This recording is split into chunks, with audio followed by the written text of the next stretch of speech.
My name's Michael and welcome to TableTopReady. So I want this video to be a bit different to my normal content. I kind of want this to be more of a conversation about how to get started in the hobby. So I've been doing TableTopReady and YouTube tutorials for about 5 years now, and I have made plenty of content showing you guys how to get started and paint your first miniatures, and I've done that for both Warhammer 40,000 and Age of Sigmar. So for this video, I kind of want to group them all together and just sort of watch them together. And the idea is that I can sort of give you commentary on them and maybe give you more information or say stuff that I might not have been able to say in the videos. So this is designed just so you can put on in the background or while you do some painting, and it's just a great way to sort of talk to you guys about the best way that I think you can go about starting a great hobby that I've loved for more than 25 years. So the first video is going to be my how to paint your first miniatures and the sort of the project that I recommend doing, just to see if you like doing the hobby or see if you like painting miniatures, and then we'll talk about what to do after that. Because something I've always worried about is that even though those videos are there and I've kind of designed videos to take you on your journey and sort of show you the next steps after you paint your first miniatures, I don't really think it's that clear. So I've ordered these videos in an order that I think makes sense. But I think this is going to be really valuable for you guys, just to sort of get a real good grip on what to do. And the collection of videos I've sort of put together is about an hour and a half long. And then you put over the commentary that I'm probably going to be doing, you're probably looking at about a couple of hours to 2.5 hours worth of video and content. So make sure you're comfortable. So my first video is how to get started in Warhammer 40,000 and paint your first miniatures. So the videos I am reacting to, I think they are pretty much general, but this one here, I do have an Age of Sigmar version of this video. So you'll find that what I've got to say about this video, it will relate to the Age of Sigmar video as well. I think that even if you've sort of watched these videos and you've been into the hobby, I think that the conversation that we're going to have for the next couple of hours, you should get some really good insight into the hobby generally anyway, and maybe some great ideas and tips to help you sort of push yourself even more. Or maybe you didn't know something, or you might miss something. It's always worth sort of revisiting content just to sort of get more of a grips to it, just to create a better foundation of knowledge. So as I said, this is the getting started in Warhammer 40,000 video and painting your first miniatures, which is kind of like a project and a guide and a lesson all in one that I designed. So this video was kind of designed to be a project to help you sort of test the hobby to see if you enjoy it, as well as being able to sort of move from it. It's a painting lesson, as you'll see. In this video, I'm going to give you the confidence and knowledge to start your journey in the Warhammer hobby. I'm going to show you how using these few products and some items you can find around the house, you can build and paint your first miniatures. This is going to be an easy to follow step-by-step guide, going through everything you need to know about the tools and paints we use, getting set up, and I'll even talk in detail about all the techniques and skills we use to paint miniatures. Welcome to So I've done my absolute best for these videos here to sort of incorporate everything you need to know.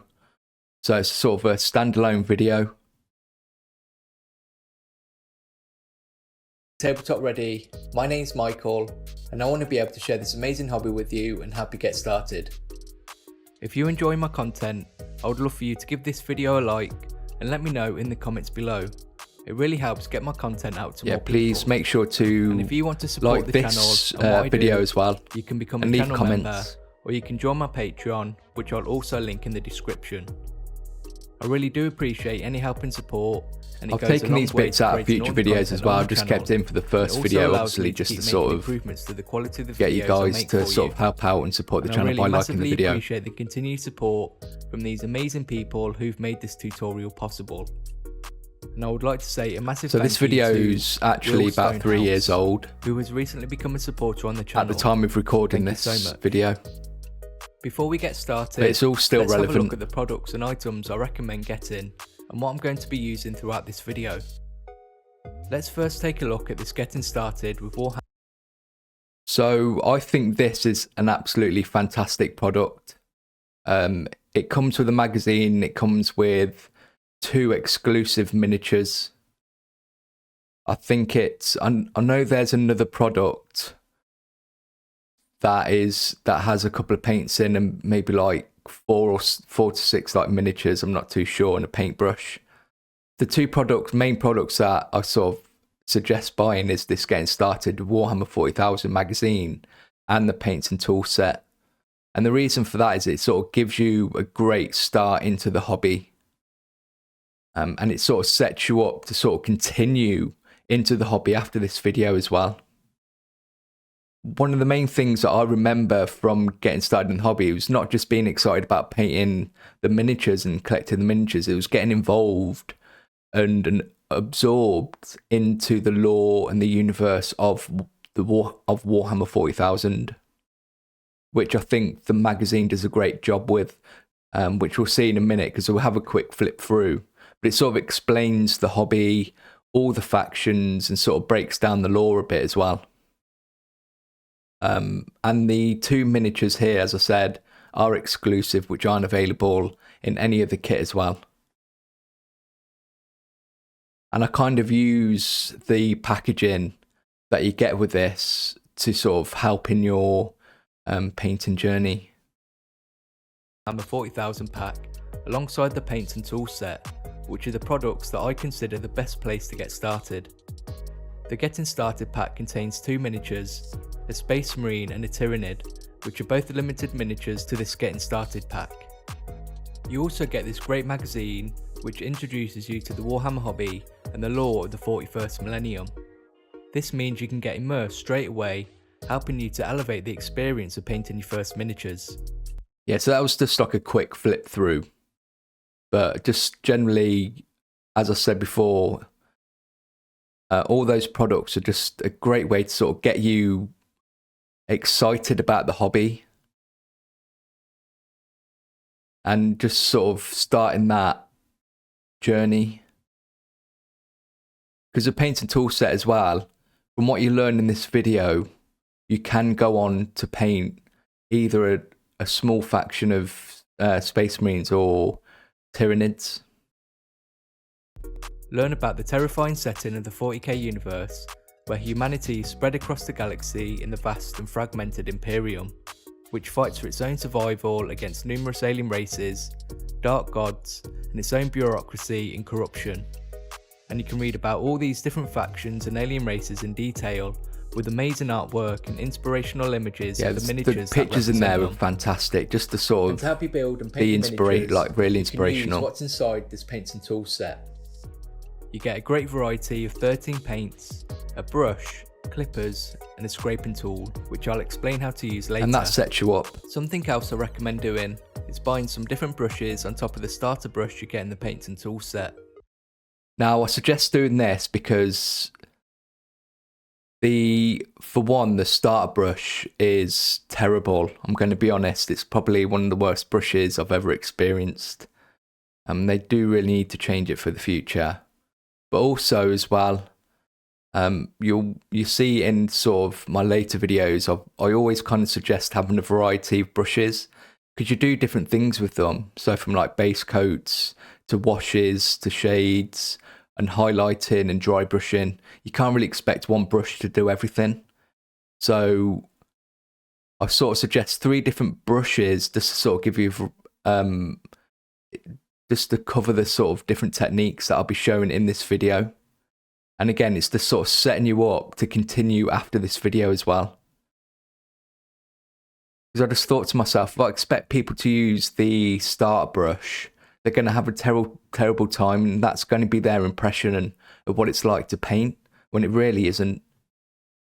Because even just a general sort of moderately priced brush is so much better than that starter brush.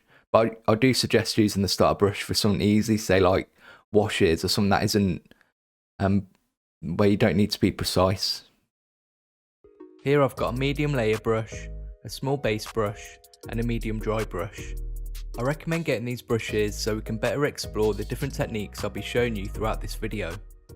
Yeah, I just want to give the view out of the person the whole experience. It's more cost effective, allowing you to try out a hobby to see if you enjoy it without too much investment. So one of the biggest concerns and one of the biggest sort of comments about the Warhammer hobby is the cost, which is a fair point, but every hobby is quite expensive, to be honest. But the goal for this was, how can I make it more cost effective? So as of making this tutorial, this guide, I think everything all in cost about £40. I'm not sure what it will cost now. Obviously, it might be a bit more expensive now, but it's still a great price. That is an investment into continuing into the hobby as well. The only thing you'll probably really need to start buying after this is maybe a couple more paints and whatever miniatures you want to buy. It was a big focus of mine just to make sure that the money you do spend buying these products isn't wasted. It's sort of like a smart purchase. As I mentioned earlier about, there is a smaller sort of box designed to give you a taster, which is probably around £20. But the problem with that box is that if you want to continue after using that box and you're happy with it and you want to continue in the hobby, you're going to have to start investing in more stuff anyway. And this might end up being the next purchase. But I just feel like it's just a good idea just to start off buying this box. It's such great value as well. Obviously, if you bought all these products separately, it would cost more. I'm going to be using items that you would typically find around the house. So if you want to follow along, you'll also be using scissors, any kind of tape you may have, some blue tack, water, and some paper towel. Even with everything we've got here, there are still things that we could use to help us build and paint our miniatures. But with a little creativity, we can make them using what we already have. So it's just setting the expectations that there are going to be a few extra things that we need to use just to help in our journey. But again, I've tried to be very creative using the packaging and the stuff that comes with all the stuff you buy already. And you don't necessarily need everything, but stuff like it's just general hobby stuff that you'll find you'll be using like all the time generally anyway. It's just stuff that I find I like to have around all the time anyway. And they are household items and they're relatively cheap. To get started, you're going to need to create a space to paint. Perhaps you've got a desk already, or even just a tabletop somewhere. You just need to make sure you're comfortable and it's well lit so you can see what you're doing. And when you've sorted out a space to hobby in, we can work on getting it set up and ready to start building and painting. This is a really important part of the journey, is setting up your space. And it was really important for me to include that in this video. And not just to sort of go from, hey, buy these products, to, hey, let's get started building and painting. Because there's a whole sort of process in between that. And it's kind of what I think of as a ritual in getting set up and getting yourself sort of in the mindset. And it's really important you need that space as well, because you do your best work when you're sort of comfortable. You don't necessarily need to use some cardboard to put down and create a space to be tidy. But again, I did it just for the ritual. We want to keep our area tidy and protect it from any mess we're likely to make, and for this we can take the packaging our miniatures and magazine came in, cutting it open with some scissors. It's up to you if you do this. At the same time, but let's I do cut off these recommend side it. strips and tabs to be used for something later. We can then tape down the section of box that's left in the area you're painting. Obviously, you tape it down because there's nothing more annoying than it moving around whilst trying to paint. It's very distracting. Something else that's useful is the small box our miniatures came in. This is because of the glossy surface the box has. When painting, you obviously need a palette to sort of work with the paint and thin it down. This box is perfect because it has got a glossy surface. And even if you move forward and continue painting, the boxes and miniatures come in a great palettes to use anyway. If you didn't want to sort of invest in a specialist palette, especially when you're starting out. It's just being creative and resourceful with what's around. It's all about setting the expectations that you don't need to go out and buy a million things. We're working with the absolute sort of minimal products and getting the most out of those. And I was really happy that it sort of came up with that sort of general way to go about things. You should now have everything you need, so let me show you how to get your area set up so we can get started. So in the area we've set up to hobby, we first have our paints and tools, we have our makeshift palette, and we're also going to need some water and paper towel for when we're painting. We now have everything we need to get started building and painting our miniatures. And you'll find throughout this video as well that I'm always showing examples because there's a lot of uncertainty and a lack of confidence in about what you're doing. And you always want sort of reassurance. So hopefully as you watch this video, you can sort of keep looking at the screen and see how I'm doing things.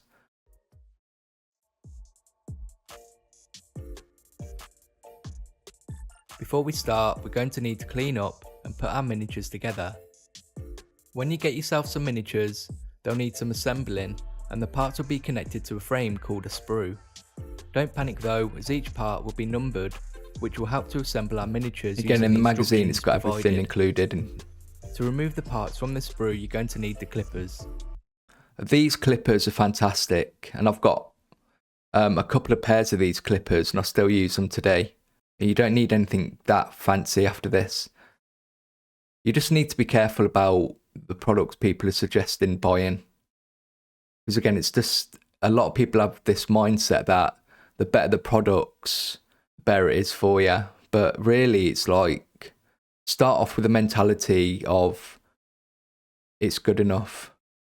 And then when you get more confident with the tools and the hobby, and you're definitely sure it's something that's going to be part of your life, like Warhammer does, like becomes for people, then obviously start looking at fancier stuff. But as I say, I still use these clippers for my own hobby. I think they're nice little clippers.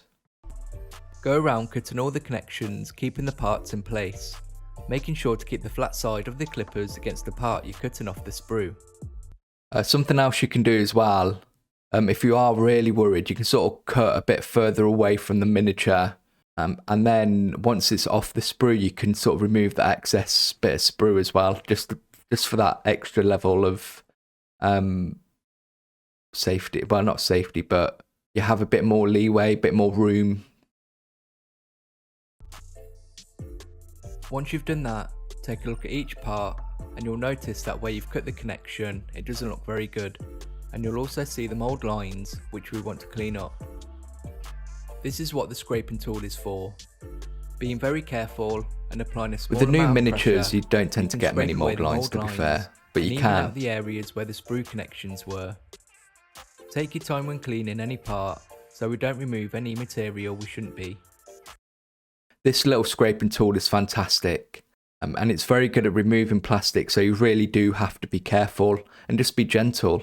But if you do find there's quite a big chunk of plastic still attached, obviously I wouldn't rely on the scraping tool to get rid of it. I'll go back to your clippers and just clip a bit more away until you removed as much comfortably from the miniature first, and then go in with the scraping tool. If you want to, you can remove and clean up all the parts at the same time, or as you need them whilst putting them together. Everybody's different. We're now going to do together. What I like about the miniatures in the Getting Started pack is that they can be built without using any glue, so it's one less thing to worry about. This is another reason why I really like these two miniatures is because they are push fit and you don't need glue. So it's something else that I don't really have to explain. It's something you can explore later. So I was very careful on what do I want to include, what information do I want to talk about in this video. Because I've also, as we'll find out, I've also left out undercoating miniatures with sprays, but I'll go through that when we get to that point in the video. On page 7 of the magazine, and the first miniature we're building is our Space Marine. Starting with the main body, we want to make sure to put the head in place first before putting the two halves together. Next to the front of the legs, you can obviously use glue if you want to before committing to pushing it in place. Now the arms, which are pushed in place at the same time to help get them firmly in place. Let's finish building our Space Marine, first attaching the backpack and then pushing our built Marine into the base. Whenever we're putting miniatures together, remember to take your time, and we want to make sure we understand the instructions before we start building anything. Doing this is really going to help us to avoid making any mistakes. Again, just the commentary there is just sort of giving you helping with the mindset. Because it is important to read the instructions. Because even now I'll buy a kit and I'll miss something in the instructions, and then I'm finding I'm having issues trying to finish building it, and then I'll look back. So it's easily done. But it's really important just to go through the instructions first, because some miniatures come with multiple different options and they're color coded. So it's good just to sort of go through it and make those decisions first. Tyranid is next, which has smaller, more delicate parts. Just taking your time and doing careful. Things with intention. When attaching the arms, I would loosely have them all in place stops first a lot of mistakes before pushing them all together. And just like we did for the Marine arms, it's best to attach the Tyranid legs together at the same time. Let's finish putting our Tyranid together, attaching it to the base. We now have both our Space Marine and Tyranid fully assembled, and we can now think about painting them, miniatures, which I'm going to be covering. And they're more dynamic than you get in the kits. For this video, I'm not going to be undercoating the miniatures. This is because it's not really needed for just two miniatures, and ideally you need two different coloured undercoats. And it's only going to add extra cost and complication for someone who's just wanting to try out the hobby for the first time. So that's important. I needed to make this a big thing in this video, although I've tried to sort of understate it as well.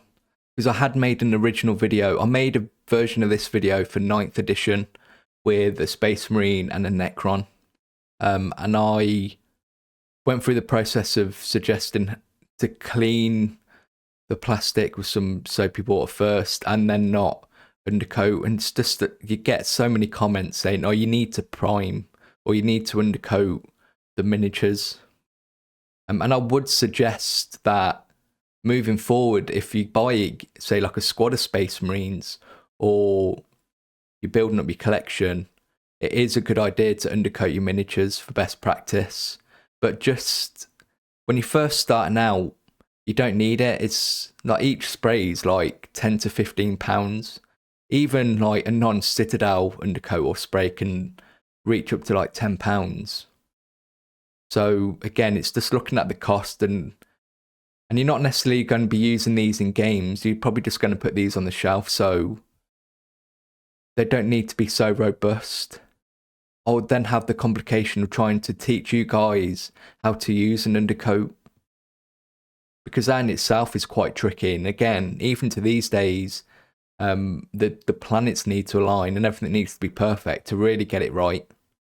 So again, it just sort of takes away that complication, as I said in the video.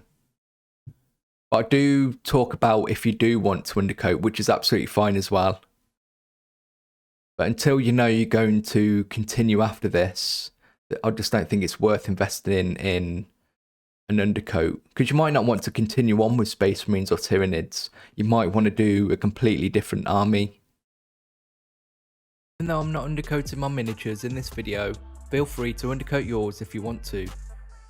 An undercoat just helps. As well, ultimately, it doesn't really matter what colour you use for your undercoat, because you're going to be painting over them anyway. Helps the paint adhere to the plastic better and prevent it from being easily rubbed off or removed. Different coloured sprays are available for undercoating, and you should always read the instructions before using them. Like I say this just to be like, read the instructions if you do want to undercoat the miniatures. Let's move on and get started with learning the fundamentals and basics of miniature painting. In this section, I want to talk about the basics and fundamentals of painting miniatures, which is going to give you a great foundation to build upon and understand what it is we're doing.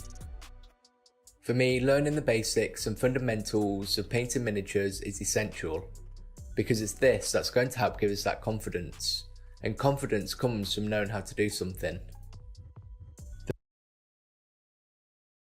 Yeah, so as I said a few times now, but the idea of this video is to be more of a painting lesson rather than just like a step-by-step, buy these miniatures and just follow these steps to get them painted. I want you guys to understand what it is you're doing. It was important to sort of teach you the language and the ideas behind why we do things. Because there's no point just saying, oh, paint your base coat without explaining the base coat, or do a wash without explaining what that does, or highlighting. Like the idea, as I say, in all my videos, I say, I hope I've given you the knowledge and confidence. The first thing we're going to do is paint our miniatures in one solid colour to create a base foundation for all the other steps we're going to go through later. And this step is still done even if you've undercoated your miniatures. Let's start with our Space Marines base colour first. Yeah, you can't rely. So if you do use an undercoat, the coloured sprays don't match the colours in the pot. So it's going to be very obvious when you start tidying up and using paints over that undercoat. That's why it just gives it's a different sort of finish. It's more of a matte finish, whereas paint, I would say, is kind of more satin. But it's always good to just paint your base colours regardless. Like the undercoat's there for paint to stick to, it's not to paint your miniatures. And for this, we're going to be using the Macragge Blue paint from the Paints and Tools set. You'll notice this paint has a red shield splatter on it, which tells us this is a base paint. A base paint is a paint that has a larger amount of pigment in it, giving it a stronger colour that covers really well. And there are other types of paints as well. You have your layer paints, which have these blue shield splatters, and these are what you would consider your general use paints, that are great for a variety of different techniques. So these are the sort of Green examples shield of splatters are shades. what you can These do are with very different thin washes paints. that are used to help achieve depth in our miniatures very easily. Contrast paints that have an orange shield splatter are very similar to shades, I love but contrast are more paints. like inks, and are formulated to provide a base colour with depth in one I application. find myself using contrast paints, my own Finally, personal you have the stuff more. technical paints with the grey shield splatter. Technical paints are a range of mediums that help us to achieve different effects on our miniatures, and even let us They can create do, texture you can get on our like rust bases and to look like terrain our corrosion, miniatures may blood. be fighting on. Even though there's a variety of different paints to use, most of the time we'll find ourselves using the base paints and layer paints. I just tend to treat base paints and layer paints the same, because generally you're going to be using them kind of for the same things, because you're not always going to have a base colour, the right base colour be your first colour, so it's okay to use like layer paints. But you'll just find for sometimes you'll probably find you might have to thin down the base paints a bit more than you would layer paints, because as I say, it just depends on the kind of pigment that's in that paint, and it does vary, but that's something that you'll sort of get used to as you paint more. So let me show you how we go about using them. But I would always try and use base coats for base coats, because we want to get at the used to very how our least. paint behaves and what it's like to actually hold a brush before we apply any paint to our miniatures. Let's first give our paints a shake before using them, as they may become separated while sitting around. Now we can use our brush to take some paint from the pot and put it on our palette. Here I'm using a small base brush, but you can use a starter brush if you don't have the brushes I recommend. Yeah, so even though I'll suggest those paint brushes in the video, obviously if you want to go out and find some different brushes, then you go for it. Find what you want to use. Everything in this video is just a suggestion. But it's important to know that the very first thing you're going to need to do is just to get used to holding a paintbrush and working with the paint. Because you think, oh, I'll be like holding a pencil, or I'm sure it's not that weird, but it is. Even if, let's say, you have a break for like a couple of months, getting back into it, it just takes a little time, maybe like a one painting session just to get back into it. But it is a weird thing. So the first thing I suggest is just to get used to the whole sort of holding a paintbrush and taking paint from the pot. When you have And some this is paint where on a your palette palette, comes in it's useful. going to add some water to the paint, which is going to thin it down, and you want about the same amount of water as there is paint. Which is a good Controlling ratio all the consistency time. of our paint is one of the most important things we can learn as a beginner and as an experienced painter. True. If your paint is too thick, you'll lose the detail on your miniature, and if your paint is too thin, it's going to be difficult to use and build up any colour. And it's just not fun either. Take some time moving the paint around on the palette first to get a feel for it. And when you're ready, we can practice applying paint using the base of our Space Marine first, where it's not so important to get it right.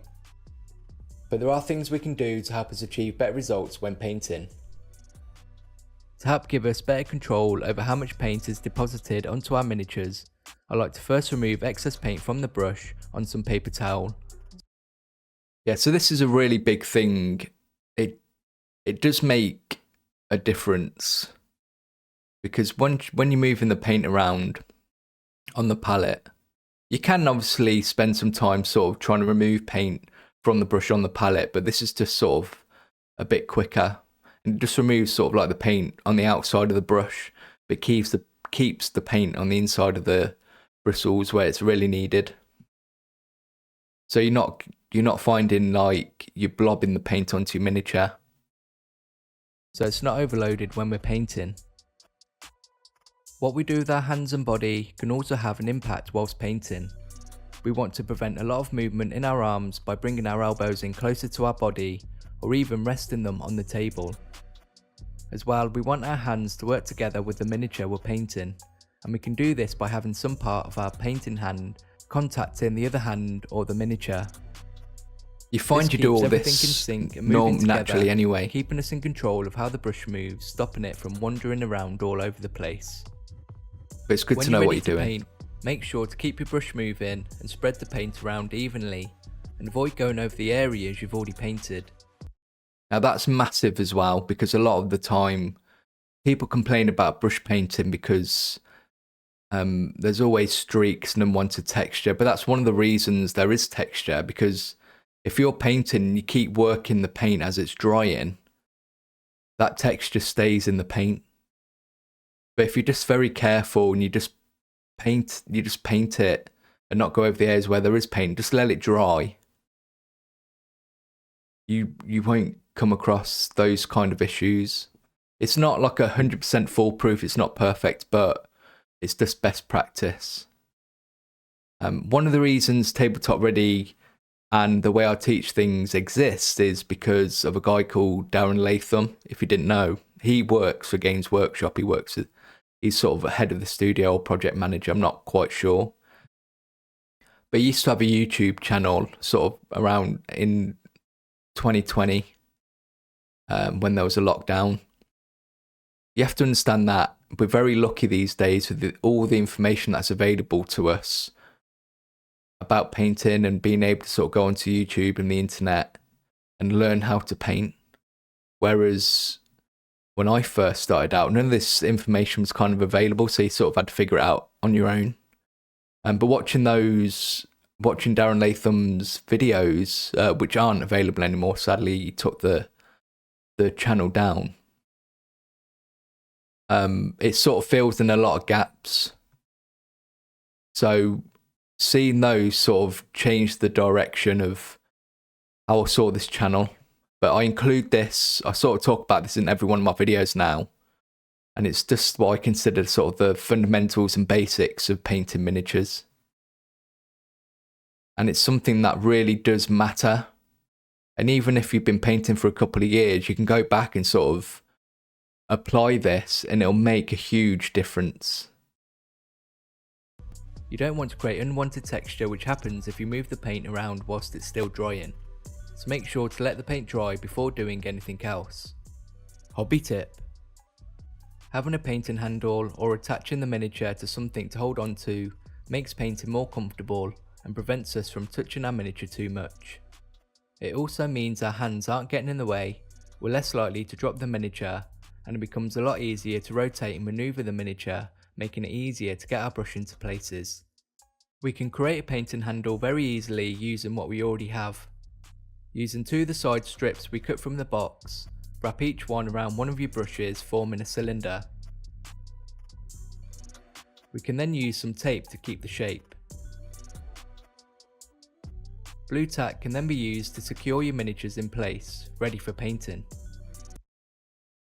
So I was really happy with myself doing this, because it's not something that's suggested to new people or anyone sort of starting the hobby, but it's a great thing to do, is just to create something to hold on to rather than relying on holding the miniatures. It's more comfortable and you end up dropping the miniatures less. And again, it's like, what can I do? How can I use what you have available? I figured that if you cut the strips off, you can roll them up and create a couple of handles. Now, I don't suggest doing this moving forward. They don't last very long. Something I often use are plastic shot glasses, which I saw a guy from Midwinter Minis using. I thought that was a great idea, which I quickly adopted. For this video, because we didn't undercoat our miniatures, it's going to take a little bit of effort to get our first layer down. To help with this, it's better to use smaller, more frequent strokes to get the paint to adhere better. Obviously, the undercoat is designed for the paint to stick to the miniature, and without it, it can be quite tough to get your first layer down. So just spend some time, just do sort of more rapid, shorter strokes. But again, try not to sort of go over what you're painting so many times. You still want to sort of move around the miniature to make sure you get one even coat first, even if it's not a perfect covering like you see here. Fine, once that layer is dried, because we thinned our paint, you'll see it hasn't covered the model very well. And the colour won't be very That's strong okay, either. though. It's better to do multiple thin layers than one thick layer.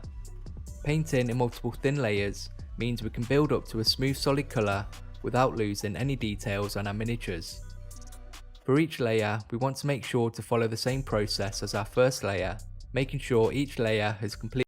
If you've been in the hobby long enough, you've obviously heard Duncan's 2 thin coats, which is important. It's just a better approach to getting a nicer finish on your miniatures. And you do want to work up to getting a solid colour. And I tend to find that I'll do generally 3 layers.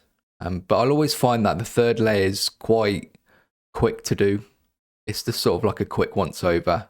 Shown you is the basic fundamental of applying paint to your miniature, and we should never underestimate how important this is if we want to become good miniature painters. Most important part of We're painting. now going to do the same thing with our Tyrannid, but this time we're going to be using the Wraithbone base paint instead of the Macragge blue.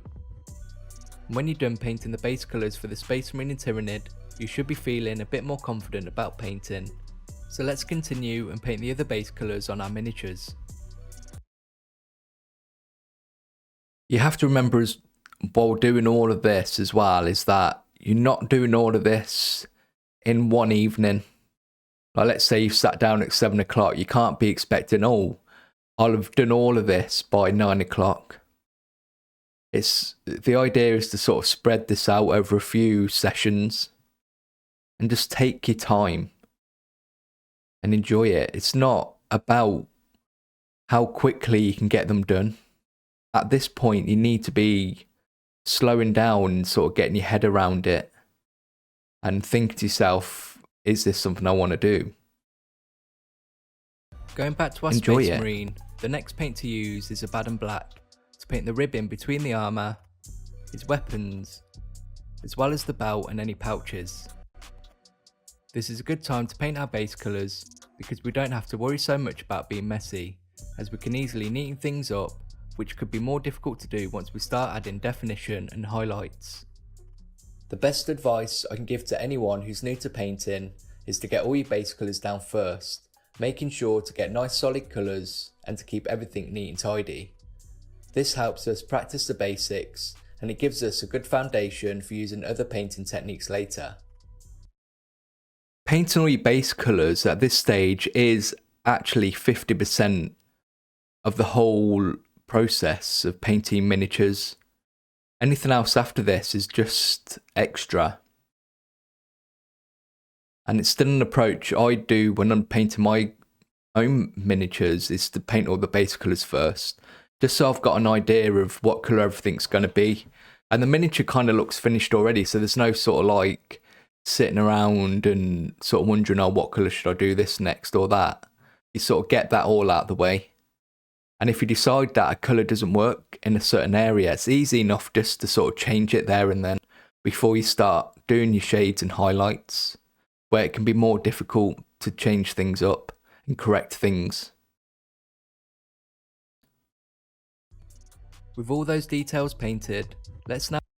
But again, one thing I see from a lot of people is that they don't spend time tidying things up. It's basically just keeping your colours in the lines. Because when you look at a messy miniature, it's very distracting. And it doesn't matter if you spent 3 hours doing the highlights, because all you're going to see is like, oh, that black's a bit messy. As well, there's this idea of people like, oh, I need to get it perfect the first time. That's just not realistic. Now move on to painting all the silver and gold on our Space Marine. Let's start with any silver using the lead voucher, and we want to thin our metallic paints the same as we would any other paint. You still need to thin your Details we metallics want to down paint and do silver multiple are layers. on the weapons, helmet and backpack. Something I've noticed I didn't say in the video is that if you want reference, it's good to use reference. So you can use the packaging that these miniatures came in, because I've got pictures of the fully painted miniatures and you sort of see what colours things want to be. And they even give examples. They've got a little painter guide in the book as well, if you're not sure what colours to paint things. When you've done that, we can use our Balthasar gold to paint the chest decoration. Something I don't like about this paints and tools set is the choice of the gold they've put in it. Balthasar gold is quite a dark gold, and it's not the gold that you see on the box. So if you really wanted to, and what I suggest is to buy a Retributor armor, which is a lighter gold, which is more universally used. I don't know why they chose Balthasar to put Balthasar gold in the box, but it is what it is. Shoulder pad trims. As you can see, it's quite dark. It's more copper than gold. Hobby tip: using metallic paints will leave little flecks in your water. So once just change your water out often anyway. Change your water so this doesn't affect what you're painting after. One of the details on our Space Marine that needs painting are the purity seals on his leg and shoulder. We can paint these using Mephiston Red for the wax seal, and then Wraithbone is used for the parchment. Now we've done our Space Marine, let's get the other base colours painted on our Tyranid. The first base colour we're going to work on is the Tyranid's carapace, and this is going to be painted using Nagaroth Night. And you should now have no problem painting this using what I've already shown you to get that smooth solid colour we're after. So I've now set up you to know what I'm talking about. To paint these details at the joints and these ridge details in the limbs. So I don't need to explain everything again. And when you're happy with how that looks, we want to mix our first colour. When it comes to painting our Tyranid, there are some colours that we are going to have to mix ourselves because we are limited to what's in the paints and tools set. But this is easily done, so don't worry. The colour we want to mix is for the Tyranid's gun, which we want to be a light skin tone colour. To make this colour, let's mix in a small amount of Bugman's Glow with our Wraithbone. The Bugman's Glow is a very strong colour. So the paints and tools set is quite limited in what colours you do get in there, even though it has a good sort of variety. There are going to be times where you don't have the colour you need. So for example, here's just sort of like a light flesh colour. I'm not a big fan of mixing colours, just because when you're painting sort of a squad of Space Marines or Tyranids, or you're painting a larger collection, it's difficult to get the consistency right, and it's quite time consuming to keep mixing that colour. But obviously, just like the undercoat, just for now with these two miniatures, you can just mix your colours, and the ratios don't have to be exact. I always suggest just do an equal amount of both, so 50-50. But again, it's creative license to find a colour that you're happy with. It doesn't have to be perfect. It's not like, oh, Michael's painted exactly like this in the video, it has to be like that. Let's just get these miniatures painted. So we really don't need a lot to get the colour we're after. The last details we're going to paint are the tongue and the pipes coming out of the gun using Amethyst red. We've now had plenty of practice just getting some basic colours painted on our miniatures, which is pretty much 60% of what miniature painting is. And I now think we're ready to move on and learn some of the skills and techniques that are used.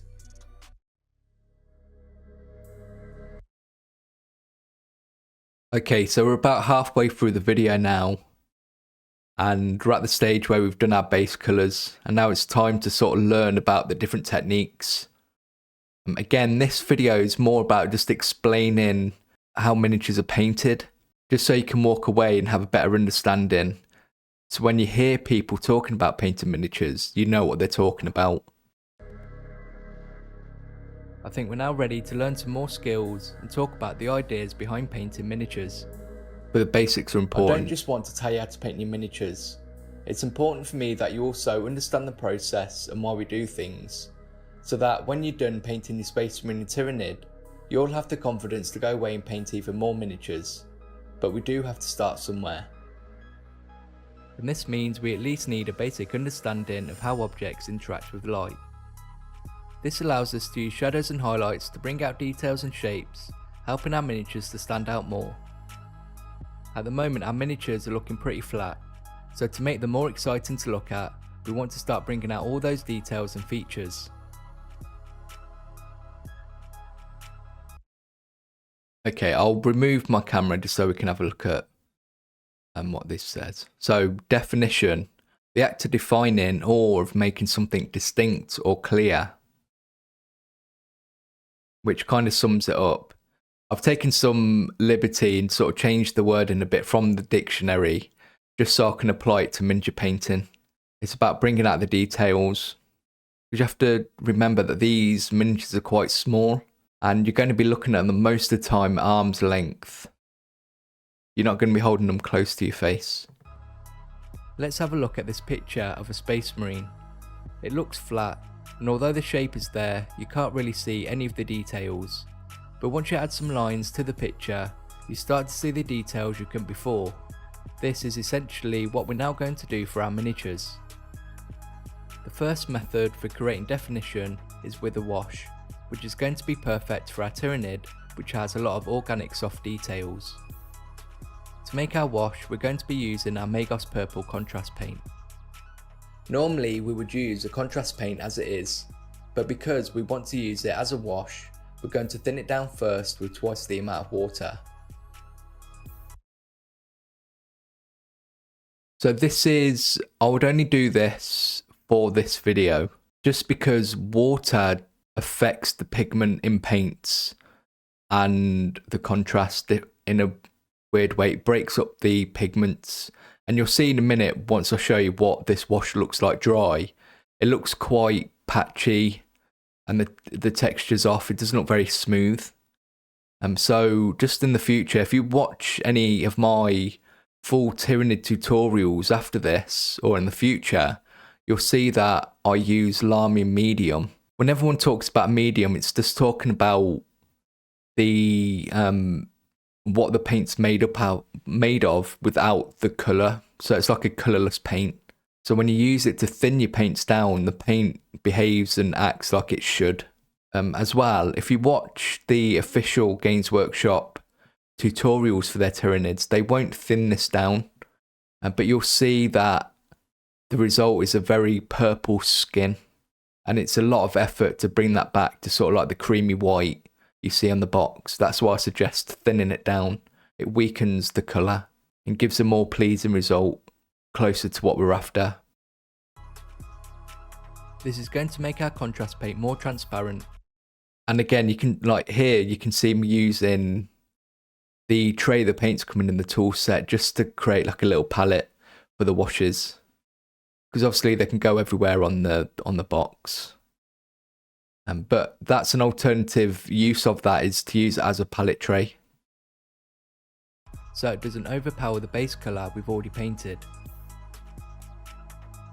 Using our starter brush, we want to use enough of the wash So that's it all it's covers good our for, Tyranid is washes, comfortably, really. but not overdoing it, because although we want it to settle into the shallow areas and recess details, we don't want it to start pulling up too much where we don't want it to.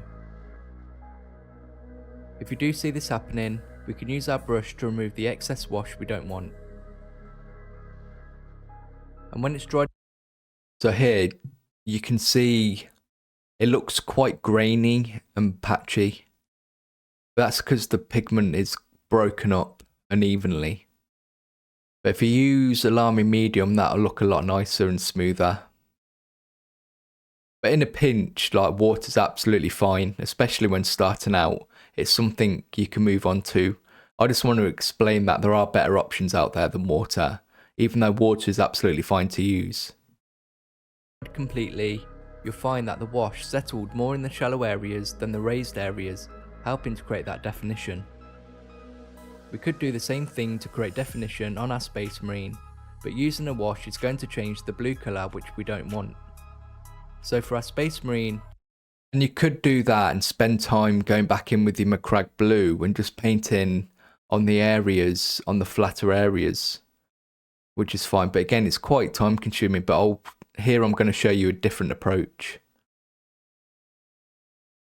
I want to show you how we can do a recess shade to bring out the details of the armour without affecting our base colour. For our recess shade, we're going to be using a Baden Black, and a recess shade is done by applying our paint directly into any recesses and around details, help making them stand out against our base colour. Now, using a wash and doing, say, like a recess shade, one isn't better than the other. They're just different sort of tools in your toolbox, and I find myself using both. It's just that when you're doing more industrial type details that are very angular like this and very flat, a recess shade is generally the better approach. Whereas materials or skin where things are a lot softer, you have softer details, like the Tyranid skin or the flesh, washes and shades do a better job. So again, it's just taking a moment to think what would work best. But I just wanted to make sure that I tell you what options there are available to you. This is a more controlled way than I didn't learn about recess shading until a long way into my journey. Take your time doing this, and don't worry so much about being messy, as we can use our Macragge blue base paint to neaten things back up. When you're done, you'll be able to see how our recess shade has brought out all the details and features of the armour. The same step can be used on the carapace of our Tyranid, helping to separate out the plates. You could also use this method. So here, I have tidied this up. So again, it is a good idea to just, as you go along, just to keep things tidy. It doesn't take a lot of effort, but it makes a huge difference. But you can see, I'm not sure if I show a comparison between this and the wash. I don't think I do, but this, like, the armour stays the true Macragge blue colour for the other details on our Marine, but because the just details looks are so cleaner. much smaller, using another wash would be better. But this time, The shades are great for metallics. and we can use our Agrax shade, which is specifically designed for doing this. We want to use our Agrax shade on any metallic areas and the purity seals, only using enough to cover these areas comfortably, and making sure to let it completely dry before doing anything else. Even though we're working on creating definition for both of our miniatures, we've learned that there's a couple of different ways that we can do this. And depending on the kind of detail, we may decide that there's a certain method that may be better suited. So highlighting, to attract attention to or to emphasize something important. Again, I've taken liberties with the actual wording out of the dictionary and sort of applied it to make sense for miniature painting. Because I'm about to talk about lighting, I want you to understand that when we're painting miniatures, especially at this level, and say like you see Space Marine and how we paint those, it's a stylized way of painting them, and it's not meant to recreate the effect of lighting, but it's meant to sort of do the same job of bringing out the details. Now we've looked at creating shadows, it's time to learn about highlighting, which is going to help bring out all the details on our miniatures even more. When something is lit or a light is shone on it. So here you can see how I've used sort of like an over the top light as just kind of like a visual sort of exercise to sort of go with what I'm trying to say. But you'll see at the end that we don't paint our miniatures to sort of replicate what we see here. This is a very static image, and obviously these miniatures, you're going to be moving around all the time. So it'd be quite difficult to sort of get the effect of light shining on the miniature. So you would call it object source lighting, and there are sort of moments you would use that if there's sort of a source of lighting on the miniature. But generally in the environment, we don't use that. So we kind of take a stylized way of painting and emphasize details just to bring them out so we can see them. That's the main goal. For most of the time, there's obviously different styles of painting miniatures, and it's great to go and explore. But the way I teach painting is more of a stylized way, and we're not necessarily want to be exactly replicating how light would hit something. It's just the end goal is to bring out the details and to look nice. It's a graphic style rather than realism. Hopefully that made sense. We can see the details and areas more easily where that light hits an object, and it's this we want to replicate. Let's again first work on our Tyranid miniature, where our details are a lot softer, and create some highlights simply working up to a lighter colour. We're again using our Wraithbone, but only you can see even just the wash here is quite patchy. But if you were to use Lamy Medium, those sort of transitions would be a lot softer. But you can see how it's affected the skin and given it a purple hue. And you can leave it like that, that's absolutely fine. But imagine that you didn't thin the Magos purple down, how purple the skin would end up being. And details this time, so we can still see where the wash has given us that definition. This can also...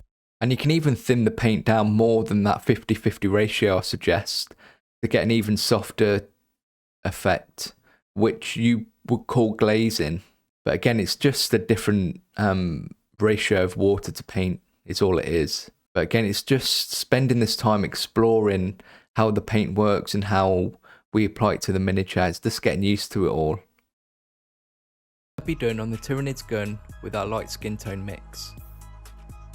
Although this is a good method to highlight those softer features, for more detailed areas with more prominent features and edges, we want more pronounced highlights.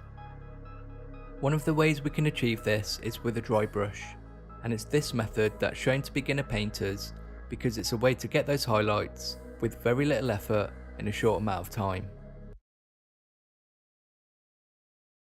There's something I'm not a huge fan of is the way new painters are taught.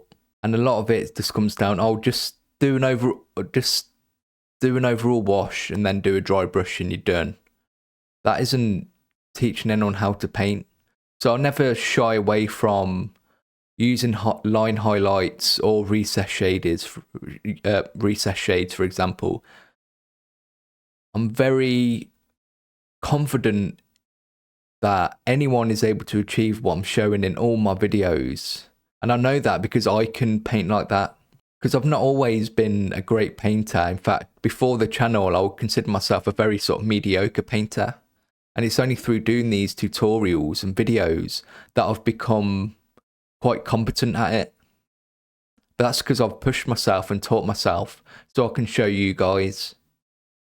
And the reason I'm at this level now is because I've practiced. I've never avoided anything because I thought, oh, I'm not good enough for that. All it takes is just a bit of practice and just getting used to something. And you can do a lot, any sort of technique, as long as you know the basics. So you can, instead of dry brushing, you can highlight. We want a lighter shade of what we're highlighting. And for our tyranny again, we have to mix the paints. We can mix an equal amount of Wraith Bone and Agraroth Nightshade for our highlight colour. With the colour mixed, let's use our small dry brush. You find as you become more confident, you do less dry brushing. And work it into the bristles to start with. Now we want to remove as much of that paint as you can until it's not coming off onto the paper towel anymore. That's quite an odd thing to sort of do. Like when you think, oh, there's no paint coming off it, there's not enough paint on the brush. But it's only at that stage that it's really ready to dry brush. Any more than that, you're going to create a lot of mess on your miniature once you come to dry brushing, because the paint will come off the brush where you don't want it to. When it comes to dry brushing, you're using those raised edges and texture to work the paint off the brush. This is going to help pick out the raised areas and edges more easily. When you're ready, you want to move your brush rapidly against the details you want to create highlights. So as you can see, there's still paint on the brush. What's happening is the paint is being deposited right on the edges and raised areas. It just means that the paint will come off on those edges. Details. Even though dry brushing is quick and easy, it can look messy. So this is why we're using just take your time with dry brushing, and you don't have to be like rapid or vigorous with it, as we want to do our best not to get it on the flesh we've painted already. As well, let's build this up slowly until you're happy with the result. It's always better to take your time. Once you're done with the dry brush, you'll be able to see how it's brought out all the more stark details and edges. As good of a job our dry brushing has done to bring out all those edges and details, it's a messy process. So I want to show you what I consider to be one of the most important techniques to learn, and that's line highlighting. This way of highlighting is perfect for our Space Marine armour, as it's got a lot of defined edges which are going to be easier to practice and learn this technique on. Again, we want a lighter shade of our base colour, so let's mix an equal amount of our Wraith Bone into the Macragge Blue for our highlight colour. For this technique, let's use our medium layer brush, which is better suited for this task. Or again, a small layer brush, where we feel comfortable with. From the brush using our paper towel. That's important. This is going to give us more control over how much paint is deposited. It will show you an example in a minute, I think, or it might have already passed. Because what we don't want are thick blobby lines. There we lines. go. So this is generally what a highlighted miniature looks like when you're first starting to learn how to highlight. And to be fair, if you've managed to achieve this, it's still a really good effort. But it's like when you want to get past this stage, the things you can do. The idea behind highlighting is to paint lines on edges and raise detail to draw our attention to them and to make these features stand out more. We can make things easier if you have a lot of edges to highlight by angling your brush against an edge and running your brush along that edge to create the highlight.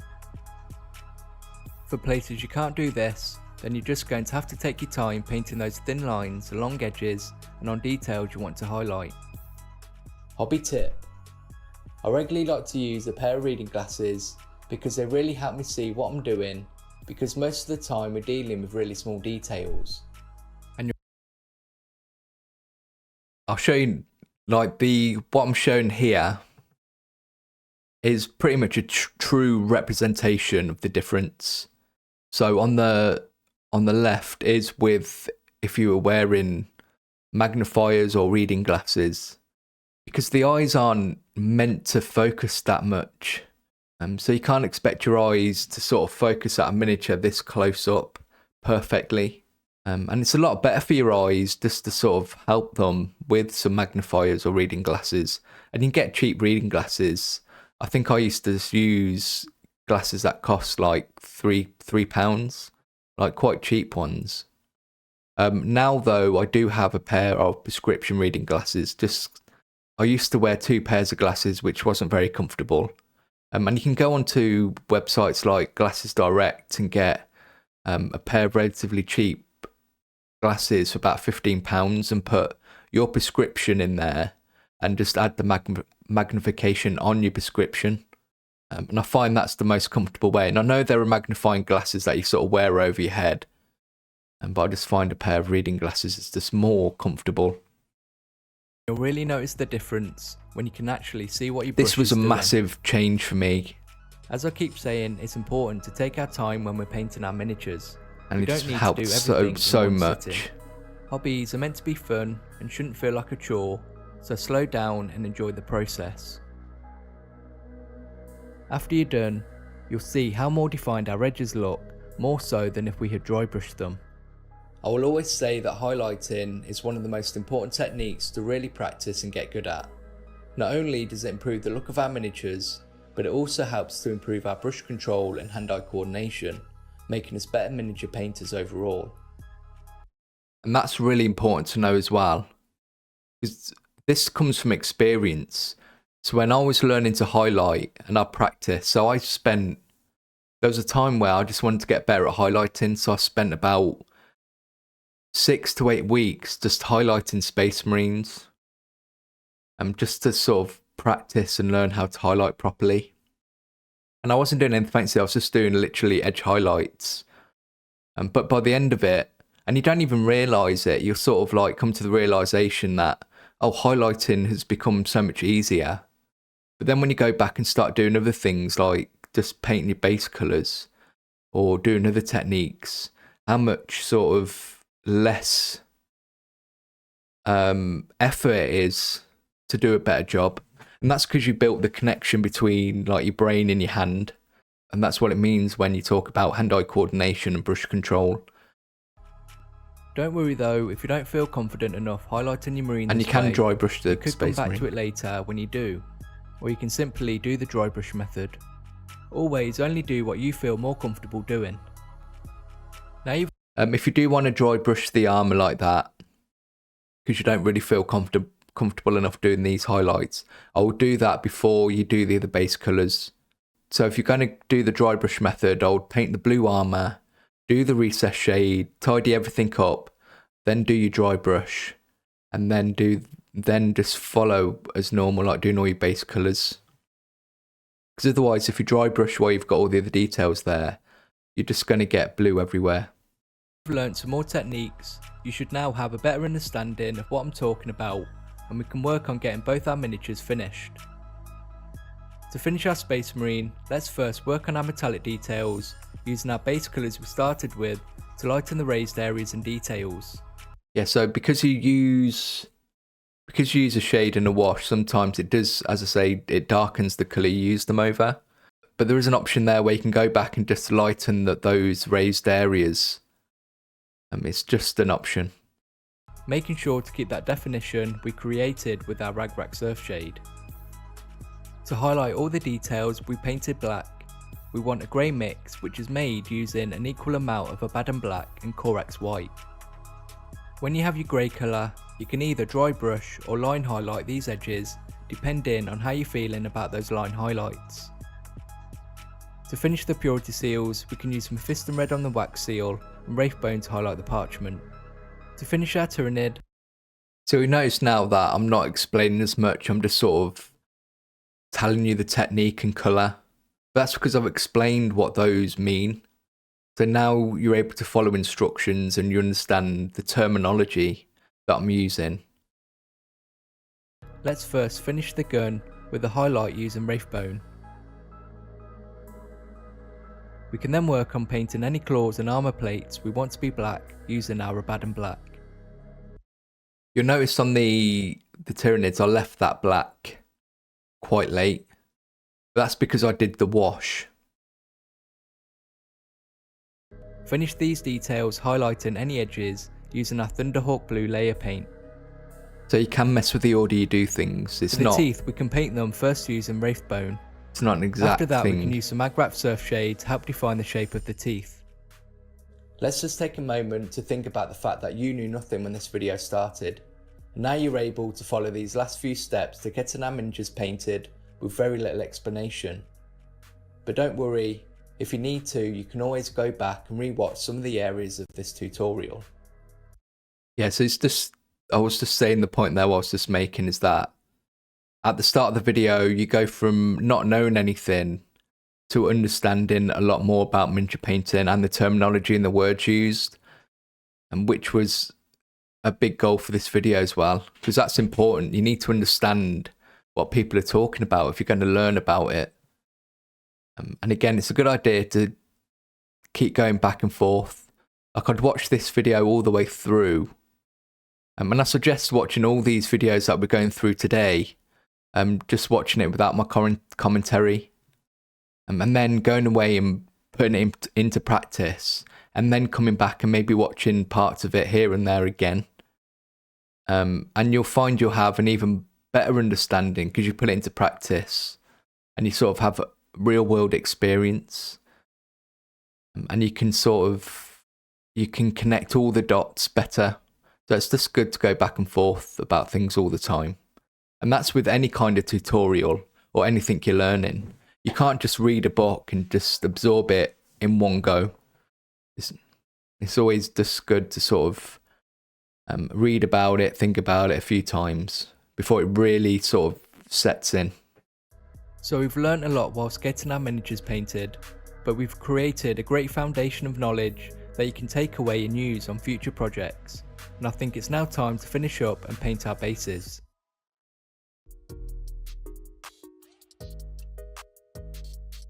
To get our bases finished, we can paint them both at the same time, as they're done in exactly the same way.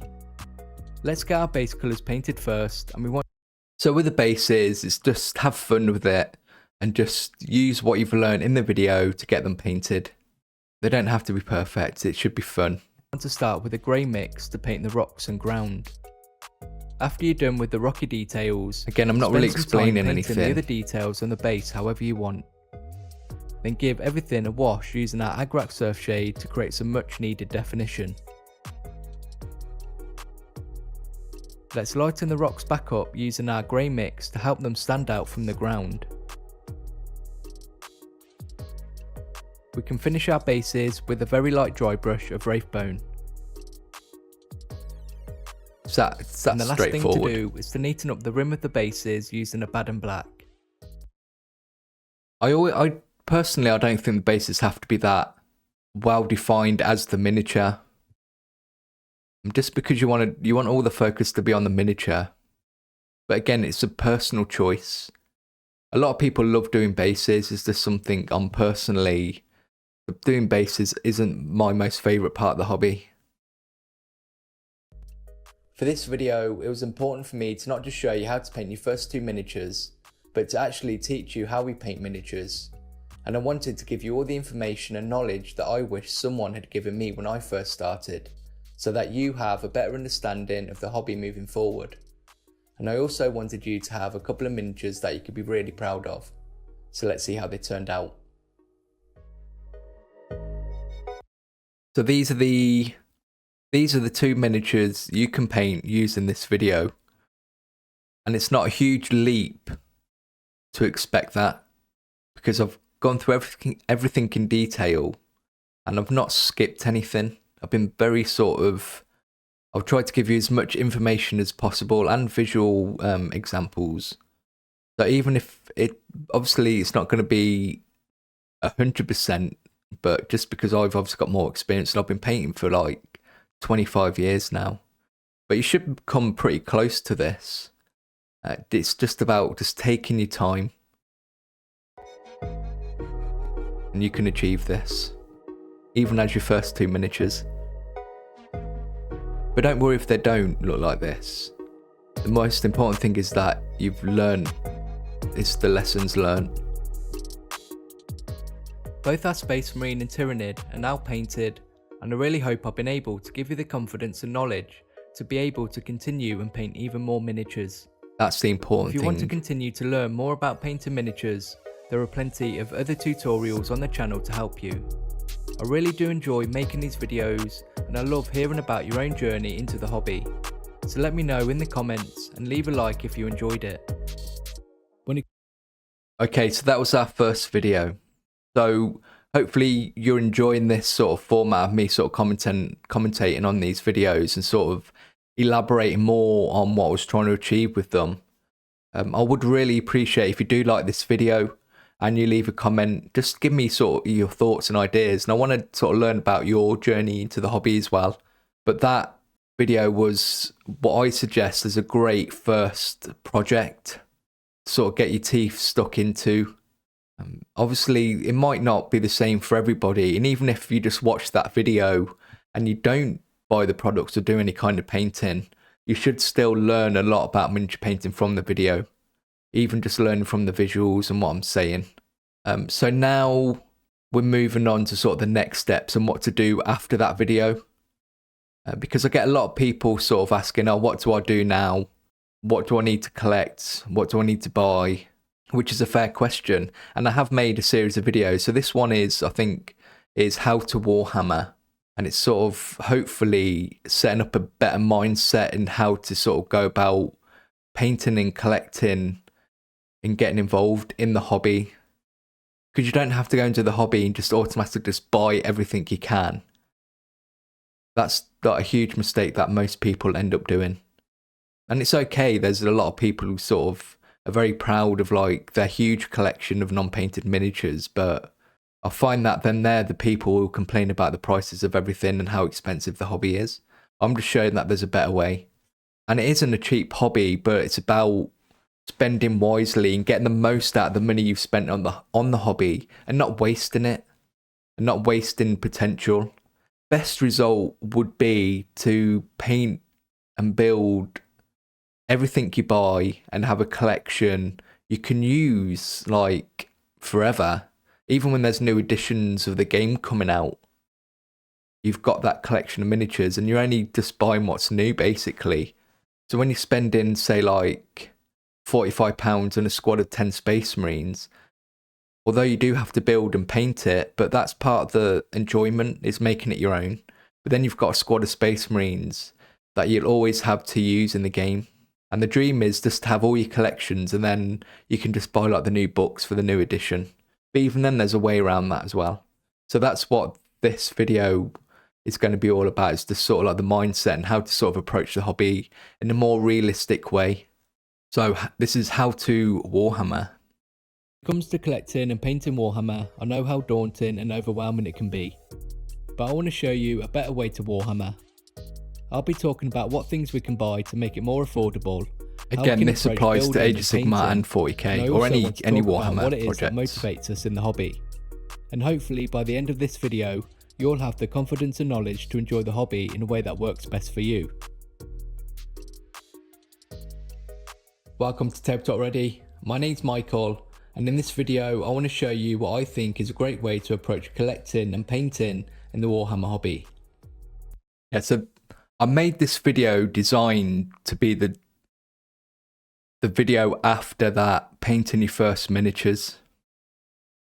I've already made a video on what I think is the best way to get started in the hobby and painting your first miniatures. It's a great beginner video that explores a lot about how we build and paint miniatures and some of the ideas and techniques used. Now I want to show you what to do next and help you approach the hobby in a more sensible way so we can continue to enjoy the Warhammer hobby and not become so overwhelmed we give up. Those boxes were empty. There's a lot to think about when we're deciding what it is we want to buy and how we want to collect and paint an army to use in games. But there are some things we can do to make the hobby more accessible and affordable.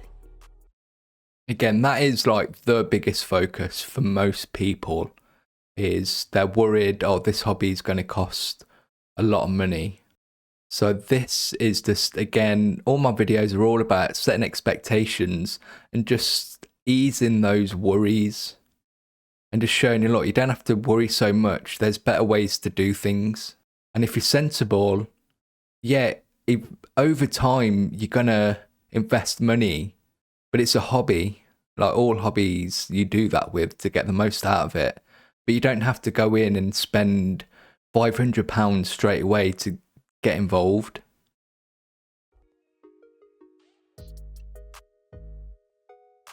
Whether you're new to the hobby or about to start a new project, we want to decide what faction we want to start collecting. For me, the best place to start is purchasing one of the combat patrol boxes or spear. So there's usually a box or a kit that's designed to be a better first purchase, and that's for Age of Sigmar, Warhammer 40,000, the old world, Lord of the Rings, whatever sort of Warhammer game you want to get involved with. These are great. So these generally sort of reach about £80 to £100 depending on like what you want to buy. But it's a great sort of starting collection with a great mix of like infantry and vehicles and interesting miniatures. Head boxes. These boxes all have a good variety of miniatures in them, which are more cost effective to buy this way than if we had bought them separately. These boxes also provide a great way to start playing games, as you'll find all the rules for these boxes and the... Yeah, so I think this is something that a lot of people don't actually know, is that if you go onto the website and you go into the community tab and click on the downloads, you can get the core rules for free. Games have a section that designed around these boxes and all the rules are available. Core rules available for free on the so you Warhammer can just buy one of these website, boxes, or along with guides and reference sheets you'll find useful obviously when learning how to play. And you can get started. When it comes to deciding what faction it is you want to start collecting, so you buy a box and then your friend buys a box. Or with the two main games of Age of Sigmar and Warhammer 40,000, you have the starter boxes with the two factions in. I always say choose the faction you like the look of and are most excited about. And try not to let other people decide for you, because at the end of the day, it's you who's going to be investing your time building. Everyone has an painting opinion. and collecting They say, oh, you should be doing miniatures. this or that. Just do what you want to do. If you're still unsure, a great place to start are the starter boxes. These are the You starter get boxes. a complete introductory experience with loads of... Obviously, when I made this video, it was an older version of Age of Sigmar. Now it's Stormcast and Skaven. incredible models, a battlefield to fight over, helpful guides and all the dice, tools and the rules So for you need about to play your first £150, games. it's all in. And you get Something yourself a else that paint can and tool influence that set. decision is the lore and background. So if you go halves with someone, say like £100 each, you'll end up with some terrain, a battlefield to play on, and you share a paint and tool set. I haven't got it for Warhammer 40,000. I will in the future for future editions. But for Age of Sigmar, for example, not only have I done like paint your first miniatures, but I've also done a sort of a beginner guide to painting your Stormcast and Skaven. It goes through painting the starter boxes using just the paint and tool set. But I will do that for 40k when there's a new edition. Something else that can influence our decision is the lore and background. So I would spend some time learning about all the different factions, characters and stories. Yeah, so just do some, like before you make any decisions, just look at the lore and background.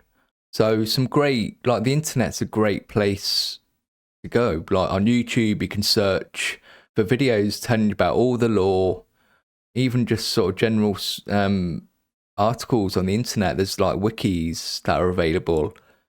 And if you want to have a look at all the miniatures, you can go onto the Warhammer website and they've got turnarounds and full colour images of the actual miniatures, just to sort of get inspiration and just pick an army that just makes you go, wow, I love the theme and the way these guys look. Behind the miniatures. Personally, I love painting and collecting These are my any kind of personal orcs and miniatures. goblins. They've got so much character and they always have the most interesting miniatures to paint. I also like... So yeah, I've got a lot of painting tutorials on my channel, and a lot of that stuff is covered on my channel, so go make sure you go check out the tutorials. I like to get up and close and personal, engaging the enemy in close combat rather than at range, and this is made even more epic when you're able to overwhelm your opponent with the amount of orcs you can bring to a battle.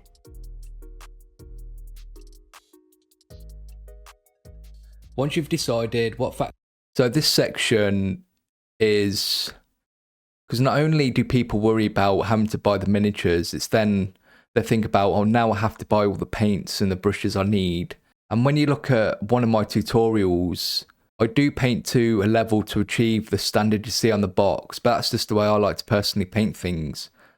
And there are a lot of paints involved in that and brushes, but that doesn't have to be how you approach painting, which I'll go through now. Action it is you want to start collecting, it's time to start building and painting, which we can also do in a more cost-effective way. I would always approach any project with a plan and decide what it is we're actually going to need. and what we need doesn't have to cost a lot of money either. Having a plan and writing down everything before you start something is a great idea. So obviously I make tutorials, but there's a big planning stage before each video, and I write a script. So I sort of figure out how I'm going to paint things and what colours I want them to be first before I get started. Not only does that help making sure I only get what I need, it just actually means it gives me a better chance of finishing that project or that miniature because I've gone through the process of planning it. So in that way, you're not sort of painting it and stopping halfway through and then quitting. It sort of takes away value from the paints you buy and the miniatures you buy. So you're getting the most out of the hobby when you finish your projects and your miniatures. And this is just a great way to ensure that. We can start with some tools that are more affordable for us that do the job, especially if we're starting out, and then we can invest in better quality versions of these tools later as we become more competent with them and know we use regularly. That's a really important thing to get your head around, because a lot of people will be shouting suggestions at you and saying you need to buy this, you should be buying that, these are the best things to get for this. But when you're first starting out or you're new to the hobby, or even if you've been doing the hobby for a long time and you're looking to invest in upgrading or trying out a new technique or a product, I would get something that you can realistically afford to start with. And then once you've learned that and decided that, okay, this is something I am going to be doing quite often, it's now going to be worthwhile investing in a better tool for that. And a great example for this is airbrushing. When people come into this hobby and you start painting, the thought is and the idea is, and I had this thought and idea as well, is that airbrushing is superior to paintbrushing. And it's just not. I would choose brush painting any day over airbrushes. So people have this idea is that they need to work up to airbrushing. Airbrushing is just a style of painting. And even then, if you want to get into airbrushing, you don't have to spend hundreds of pounds. The setup I use, if I ever do any airbrushing, which I don't for miniature painting, I tend to leave airbrushing for like scale models, just because it's not very precise. But again, it's your hobby. If you want to go down the route of airbrushing, all I'm saying is that you can invest in like a setup for about £120 all in with a compressor, airbrush, and like a paint booth, for example. And then when you find out that I really like airbrushing, that's when you can sort of invest in a more expensive airbrush or compressor. It's just ways to make your investment pay off in the long run, and it's not wasted. If you want to learn more about how to get your miniatures ready for painting so you can decide we will what be you want watching to this buy, video then later. I have a tutorial on the channel that can help. A huge part of the hobby is painting your miniatures, and for that you are going to need paints. But don't worry, even getting paints can be done in a more manageable way. Believe it or not, you don't need to buy every paint that's available. I don't even have every paint, and I do a lot of painting. That's literally, like what you just saw there, is all the paints I have. And the range is probably about 3 times bigger than that. Because you'll find that you'll actually just stick to the same paints all the time, because that's the way you like to paint certain details. It's better to only buy the paints we know we're going to need, and even then we don't need to buy all of them straight away. Exactly. We can actually get started only painting the base colours on our miniatures. In fact, I find this a great way to paint miniatures if you're new and learning how to paint. But I'm going to repeat that just to get the point across. And it's something I did bring up in the how to get started video, is the first thing you can just stick to is just getting all your base colours painted first. You don't even need to worry about any shading or any highlighting. So what you can do is say buy a Combat Patrol box and just look at the basic colours that you need to paint the details and get those first. And even if you can only afford one paint 1 week, then buy that colour. So if you're painting Space Marines, for example, what you're seeing on the screen here, obviously the first colour you're going to want to buy is McCrag Blue. So that 1 week, if all you can afford is say like £3 for a paint, just work on, spend that week doing a really nice job of painting the blue and practicing just painting and working on that basic technique of what we talked about earlier. And then the week after, you go, okay, the next step, Michael says, is to paint all the black details. So that week, you go in and you invest that £3 into buying the black. And then you spend that week painting the black details and making sure everything looks neat and tidy, ready for the next colour. So the third week, you go, okay, now the next colour, he says, is to get the silver. Over time, you build up a collection of paints. So once you have those paints, it's not like every time you buy a new box of miniatures, you have to buy a new set of paints. Those paints will last you at least a couple of years, to be honest with you. Depends how much you paint, but the average person, if you look after them, you'll have enough paints, like a small collection of paints that'll do you good for an army. So once you've painted a squad of Space Marines, you know you can just buy another box of Space Marines and you've got everything already to paint that box of Space Marines. And using I miniatures just want to in a emphasize. game I just that wanted to have base colours emphasize still that looks point. better than using unpainted miniatures as well. Yeah. So what I was just saying there is that painted miniatures, no matter how much effort you've done into painting them, they still look better than bare plastic. Here on TableTopReady, I personally do like to use a Citadel range of paints, but there are obviously other ranges of paints available. Just make sure to do your research and maybe try out a pot or two before you commit, but always make sure you're only ever using what works best for you. That's a big point as well. Although I use Citadel paints in all my videos, that's a personal choice. You can use whatever paint range you want to use, whether that be Vallejo, Army Painter. You want to stick to acrylic paints. As long as they're acrylic paints and sort of designed for painting miniatures, they're what you want to go for. So I wouldn't be going to the pound shop and spending like the cheapest amount of money on poster paints, because they're not really great for painting miniatures. They're not really designed for that.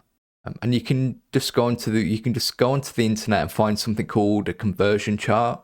And these conversion charts, you can just be like, say like Citadel to Vallejo, and it'll give you the comparison. So if I suggest Macragge Blue in Citadel range, these conversion charts will tell you what the equivalent is in the different ranges. When you're ready and feel like you want to invest, But I'm just going to emphasize again, even then you can still do the approach of just buying one paint at a time when you need it. in more paint, we can decide what we need for the next step on our miniatures. Maybe we want to create definition using a shade, or we may be ready to do some highlights. Whatever it is, working this way means we can build our selection of paints as we need them, and we're only getting the paints we need. Over time, you'll have all the paint you need to finish painting your miniatures, and if you want to get even more miniatures, you know you already have all the paints to finish those as well. Exactly what I just said.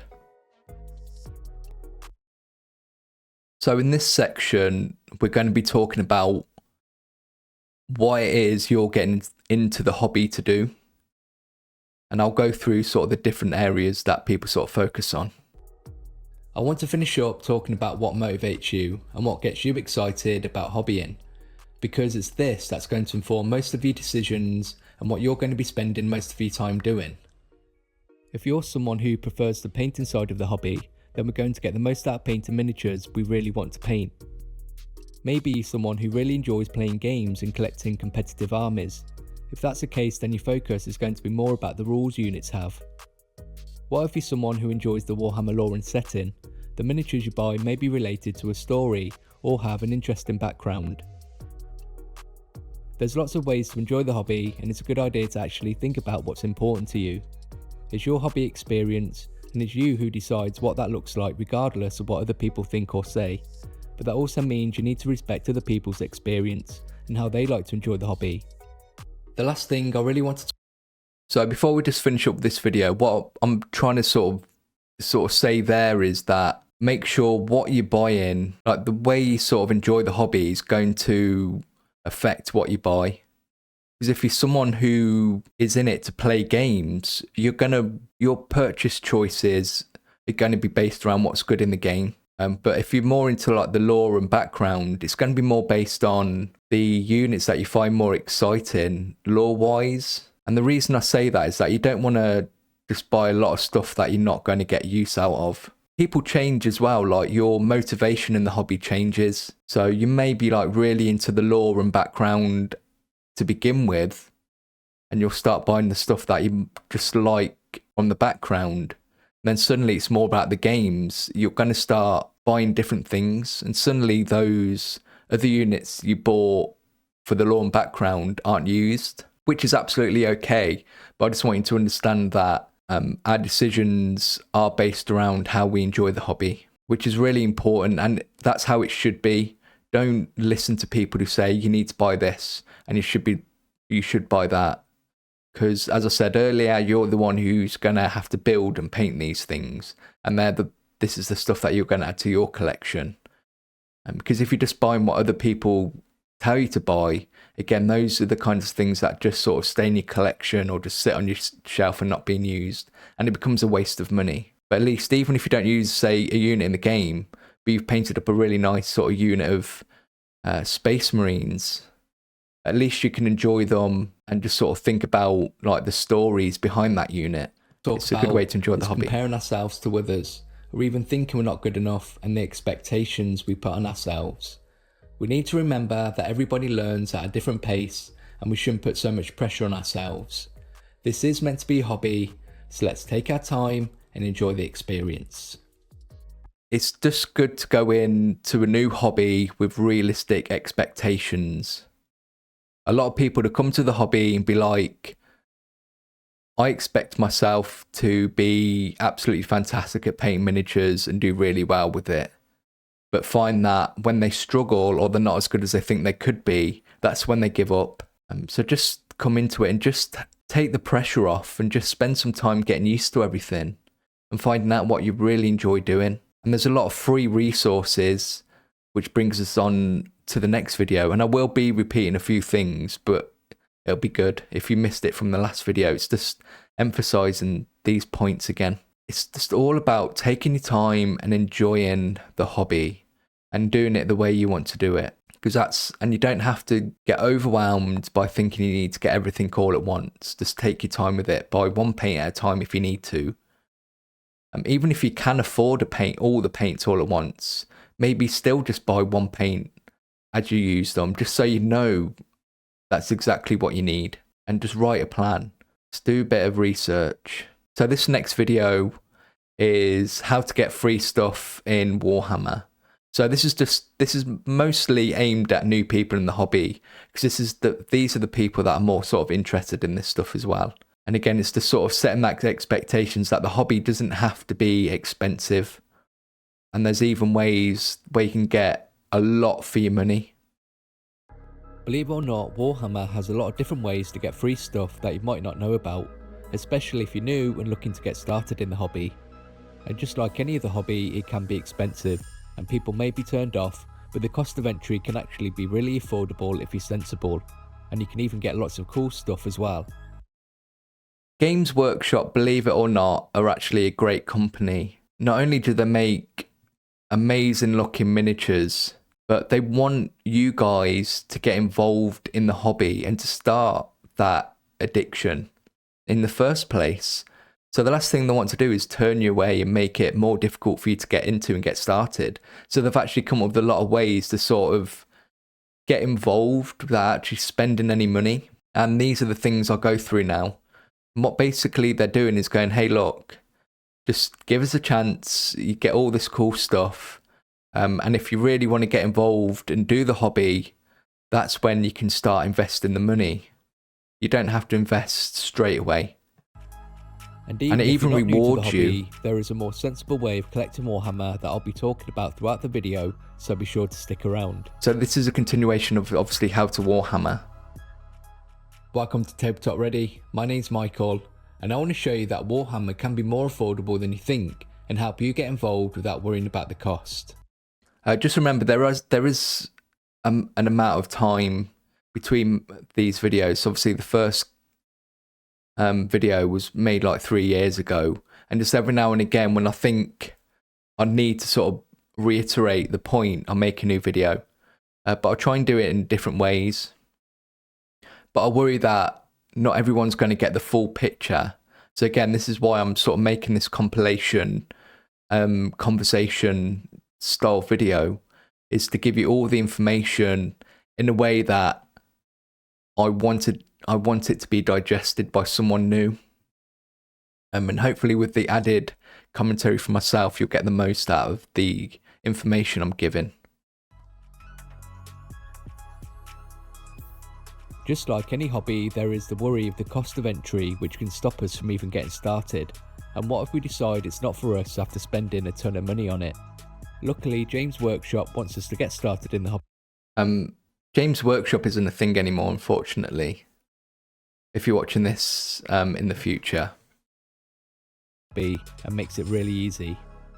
First of all, it used to be sort of like that parody of that big corporation just after your money. I just recommend going to the Warhammer website, where you'll find loads of great information where a lot of your questions will be answered. So when you get onto the Warhammer website... Oh yeah, so for this video, what I actually really enjoyed doing was adding commentary like this. So what I'll do is I'll just let myself talk in these videos, and if I want to add anything, I'll do it after I've said something. If you just click on the top left corner here, new to Warhammer, you'll be taken to a page that will show you all about the hobby, to sort of give you an introductory. So here we've got an animation. This applies to Age of Sigmar as well. It's your hobby, your way. There are loads of ways you can engage with the Warhammer hobby, from collecting, building and painting your favourite miniatures, to playing thrilling tabletop games and reading fantastic fiction. The choice is yours. So if you click on each of these, you'll get a paragraph to sort of explaining that part of the hobby. And then here we've got get started. If you're not sure where to begin, we can help. You can take a quiz. So let's take a quiz. Explore the far future. Which elements of the Warhammer hobby interest you the most? For me, it's probably building and painting miniatures. Am I interested in playing Warhammer? Yes, I am. The results are in. We recommend Warhammer 40,000 introductory set. So I mentioned earlier about an introductory set, and this is that set. So you can see you get 5 Space Marines, 10 Tyranids, a little board, and a couple of tools. Now obviously this is a great tester for both the game and painting, and the approach I took was more just about painting miniatures, but that's what this channel's all about. But a lot of the stuff I'm saying is that you can go and get like a combat patrol box or spear box and use the advantage of all the free rules online. This isn't that necessary. A great place to start, featuring miniatures, paints and rules. So that's kind of a great way to sort of get started. But as I say, I'm going to promote my painting your first miniatures video, which I think is a great place to get started. And here you can sort of explore the 2 main games for Warhammer, which is Warhammer 40,000 and Age of Sigmar. So you've got like the future sci-fi, the futuristic game, where you've got the iconic Space Marines, and then you've got the more fantasy-based game with the Stormcast. And then down at the bottom, it just gives you sort of a list of questions that most people will be asking. Can I get a taste of Warhammer for free? Absolutely. Warhammer stores and events are a great place to catch demo games and learn the ropes. We'll ease you into the full experience. I think the local hobby store should do that as well. To do more, it just sort of takes you through a list of questions that you're likely to have. And then you can sort of click on each of these individually, and it'll give you sort of a paragraph that you can read. I just want to make a point that a lot of people watching this make comments about your local hobby shops as well. And obviously I'm just talking about official Warhammer stores, but that's where all this stuff is available from. But obviously, like, go and support your local hobby shops as well, because there's a lot of great information there as well, and they'll have their own things that they can provide. So just go and talk to those as well. And I'm pretty sure that you can change the language on these if English isn't like your first language, obviously. So again, like the very first thing before you do anything, really you can just come onto the website and explore the hobby for yourself and just sort of take your time looking at the pictures. I'll go through the downloads and the free rules and stuff in a minute. As well, you can click on all these links at the top, and down on the side you can sort of go through all the miniatures. So the Ultramarines are the box art chapter, and then you can have a look at these miniatures. I just love going on the website and looking at the pictures. Turnarounds. Really, you can just sort of go crazy, explore the Warhammer website. There's so much stuff to get you excited.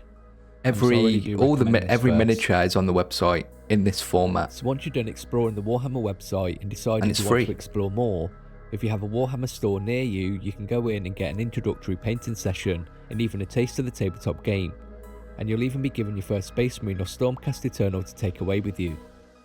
So you've been through the website and you've had a taste of the hobby going into a store, and you've even got your first free miniature.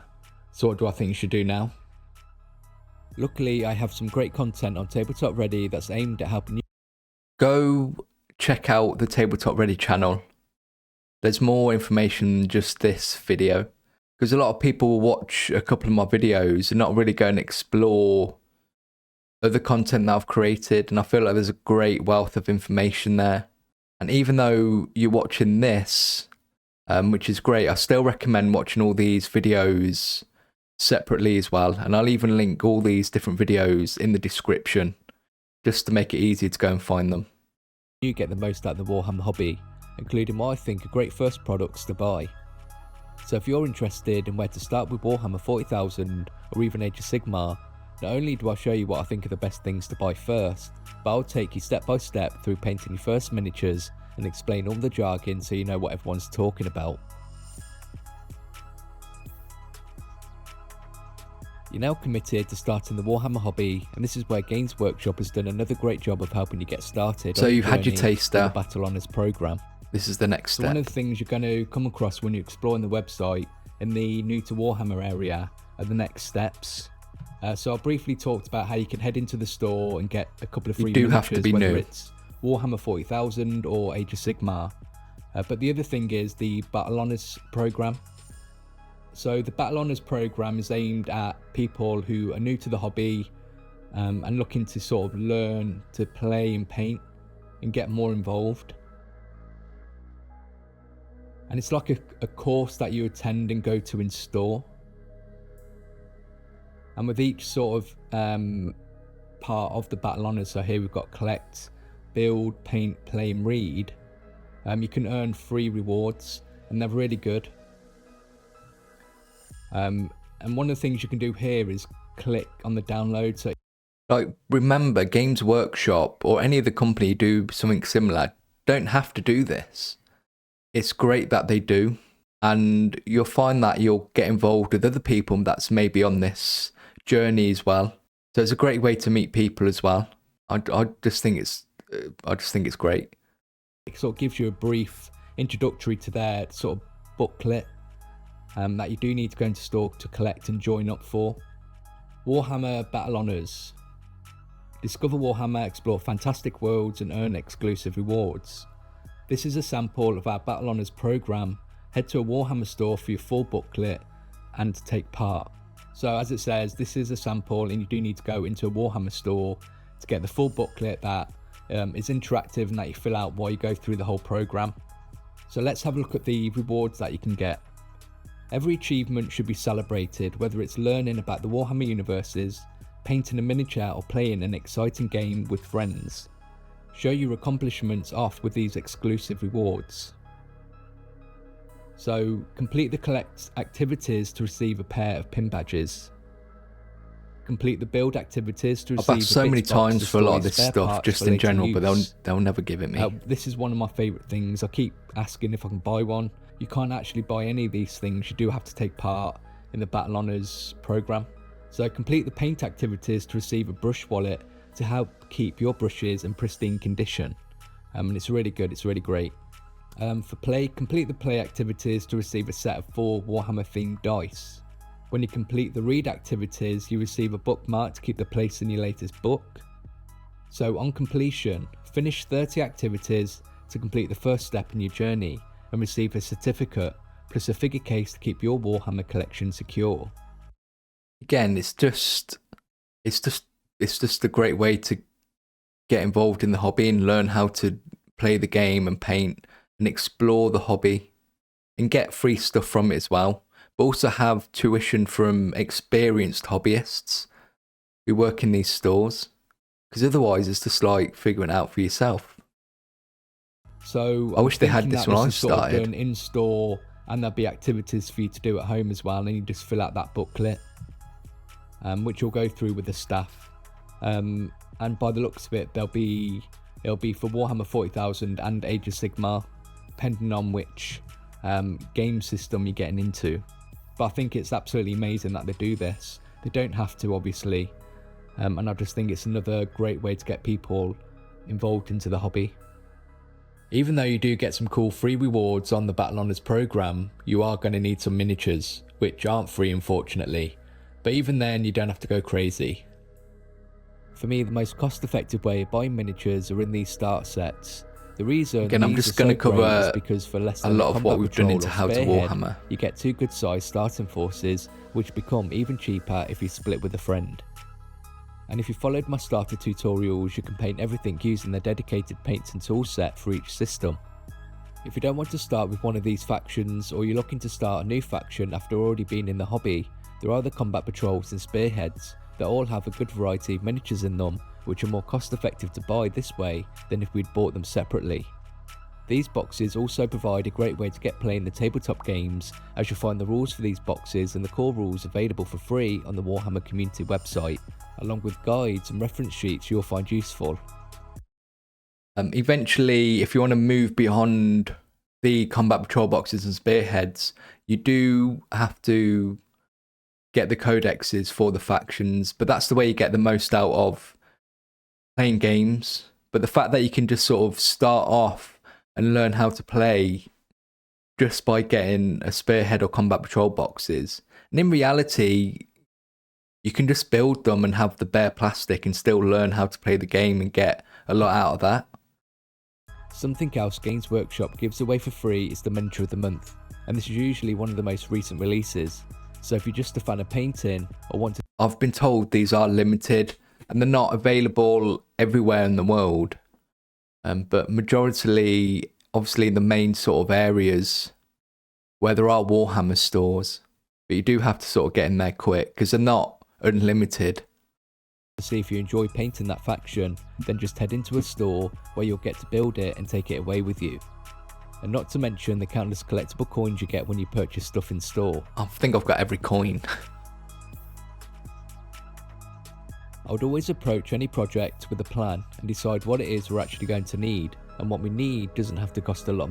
So I'm finishing with this point in this video because I think it's the most important. Again, this is just taken from the How to Hobby video, and this just emphasises my point. Money either.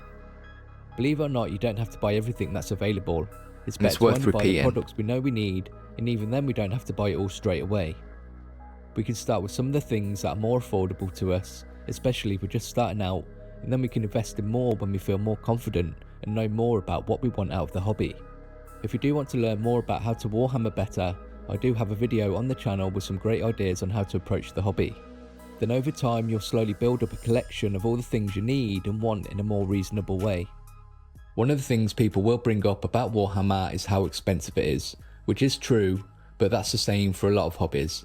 So I wanted to make this video to show you how you can get involved with Warhammer in a more cost effective way, which isn't going to overwhelm your wallet. In this video I want to show you what I think is the best way to get started with painting, playing and collecting Warhammer 40,000. So if you're brand new to the hobby or want to begin your journey this video to later. By the end of this video you should have a better understanding of where to get started. I'll be showing you what I think is the best product to buy and how to get the most. Okay, so that was the How to Get Warhammer for Free video. But again, a lot of it's repeated from How to Warhammer.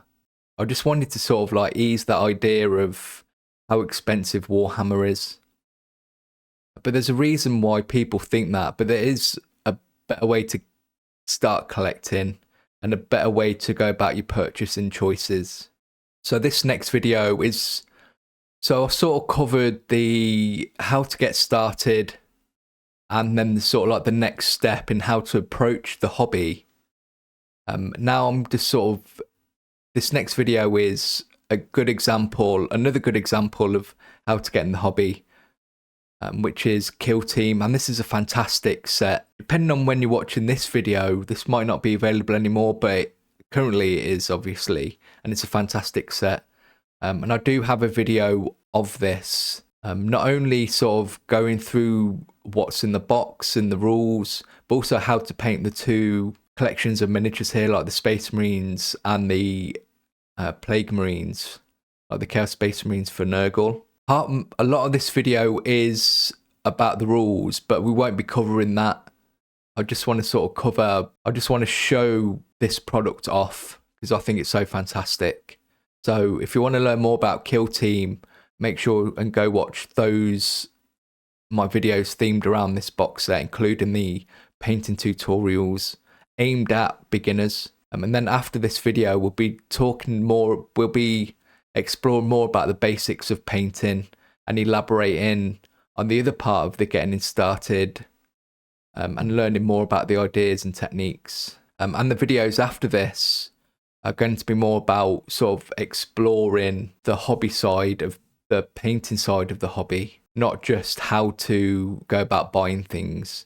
We're also going to be talking about and elaborating on painting the miniatures, which is my speciality and what Tabletop Ready is all about. So now moving on to my video I did for Kill Team and the Kill Team starter set. And I've included it in this compilation just because it's a great product to showcase. In the video, I do go through the rules in the book in more detail, but we're just going to go through sort of like the first bit of the video where I go through the box and the product itself and show you what you get. But Kill Team is a great way to get started in the hobby, obviously because it requires a lot less miniatures as well. It's a great gateway into sort of like the main, what's seen as the main sort of Warhammer 40,000 game, where you need larger collections. This is a great price as well, and it's a beautifully put together. In this video, I want to show you what I think is the best way to get started with painting, playing and collecting Warhammer 40,000. So if you're brand new to the hobby or want to begin your journey into Kill Team, by the end of this video you should have a better understanding of where to get started. I'll be showing you what I think is the best product to buy and how to get the most out of it. And I'll also be talking about the rules and how a game of Kill Team is played. And once you're feeling more confident about where to start, I'll show you what you can do next to continue your journey in this amazing hobby. Welcome to Tabletop Ready. My name's Michael, and in this video I want to get you started on your journey into Warhammer 40,000. This video is going to revolve around the Kill Team starter set, but it's okay if you don't have this box, you'll still learn all about how to get started and how the game of Kill Team is played. For me, the Kill Team starter set is a great place to start because it has everything you need in the box without Outside of actually having to paint these miniatures, which you don't actually need to do to play the game, it'll get you started. having to purchase additional products. You get 2 sets of miniatures, a board to play on including... So the miniatures that come in this box are from their 2 ranges of blind boxes they did, but you get all the miniatures. ...in some terrain, as well as all the dice, tokens and guides teaching you how to play. And everything is nicely presented and packaged to give you a fun experience just getting everything out of the box. Yeah, it's absolutely fantastically put together, and just the experience of just opening up the box is really nice. It's a really nice product. The 2 kill teams you get in the box are Space Marines really and Plague impressed. Marines. And the great thing about both of these sets of miniatures is that they don't need any glue to stick Again, together. no glue needed. You'll see that throughout this video I'll be using painted miniatures, and if you want to learn how I painted these, then I have a video for both the Space Marines and the Plague Marines. Both are very beginner friendly step-by-step guides showing you all the steps and techniques needed, and you'll find both So tutorials for those 2 videos I a lot use of the same contrast paints and paints. shades to get everything finished. One of the biggest concerns for most people when starting a new hobby are the costs involved.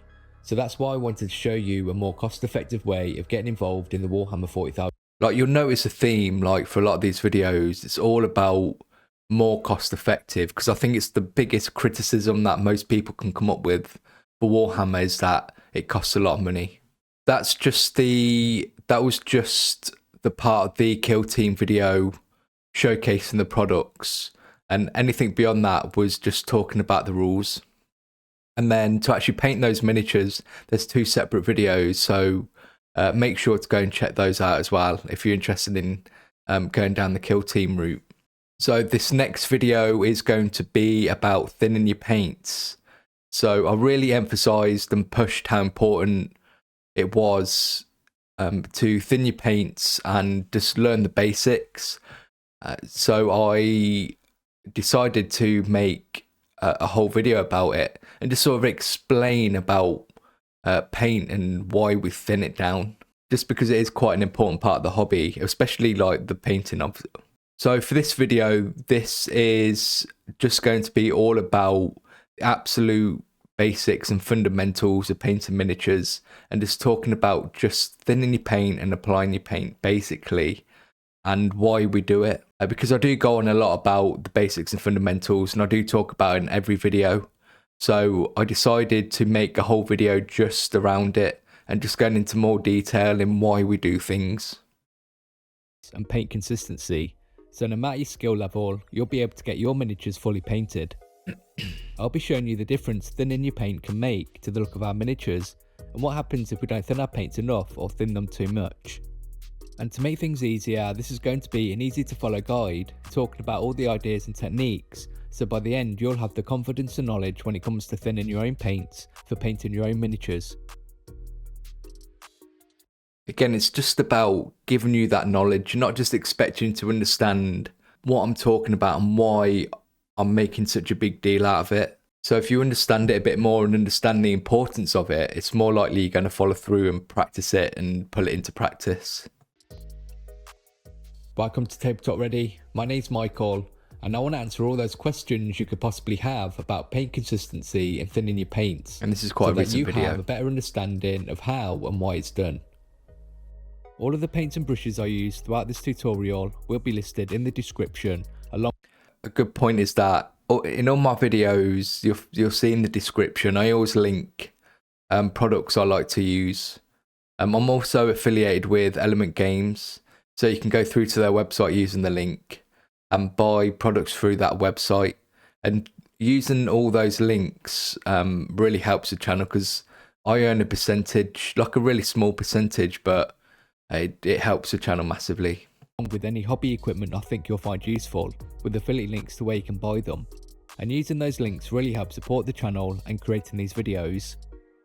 And before we get started, I want to say a massive thank you to all the amazing people who've made this tutorial and you can join my Patreon and become a member, and you'll get a shout out and be included in the scroll of names brushes in my videos. I need to make these tutorials, so I can continue to help you getting better at painting. As well, if you enjoy my content here on any support is really then let me know by clicking that like button, and why not leave me a comment. And again, make sure to like and comment on my videos if you watch them. I am using Space Marines as an example for this video, but know that what I'm showing you is the same for everything you paint. I'm also using a white undercoat so you can better see what's happening, but again, this will be the same for any colour of undercoat you use. So I chose to use white in this video for the undercoat, just because it's easy to see the different layers when it comes to painting your base colour. So obviously I always talk about painting in multiple thin layers, so white's just going to make it a bit more obvious in what the difference is.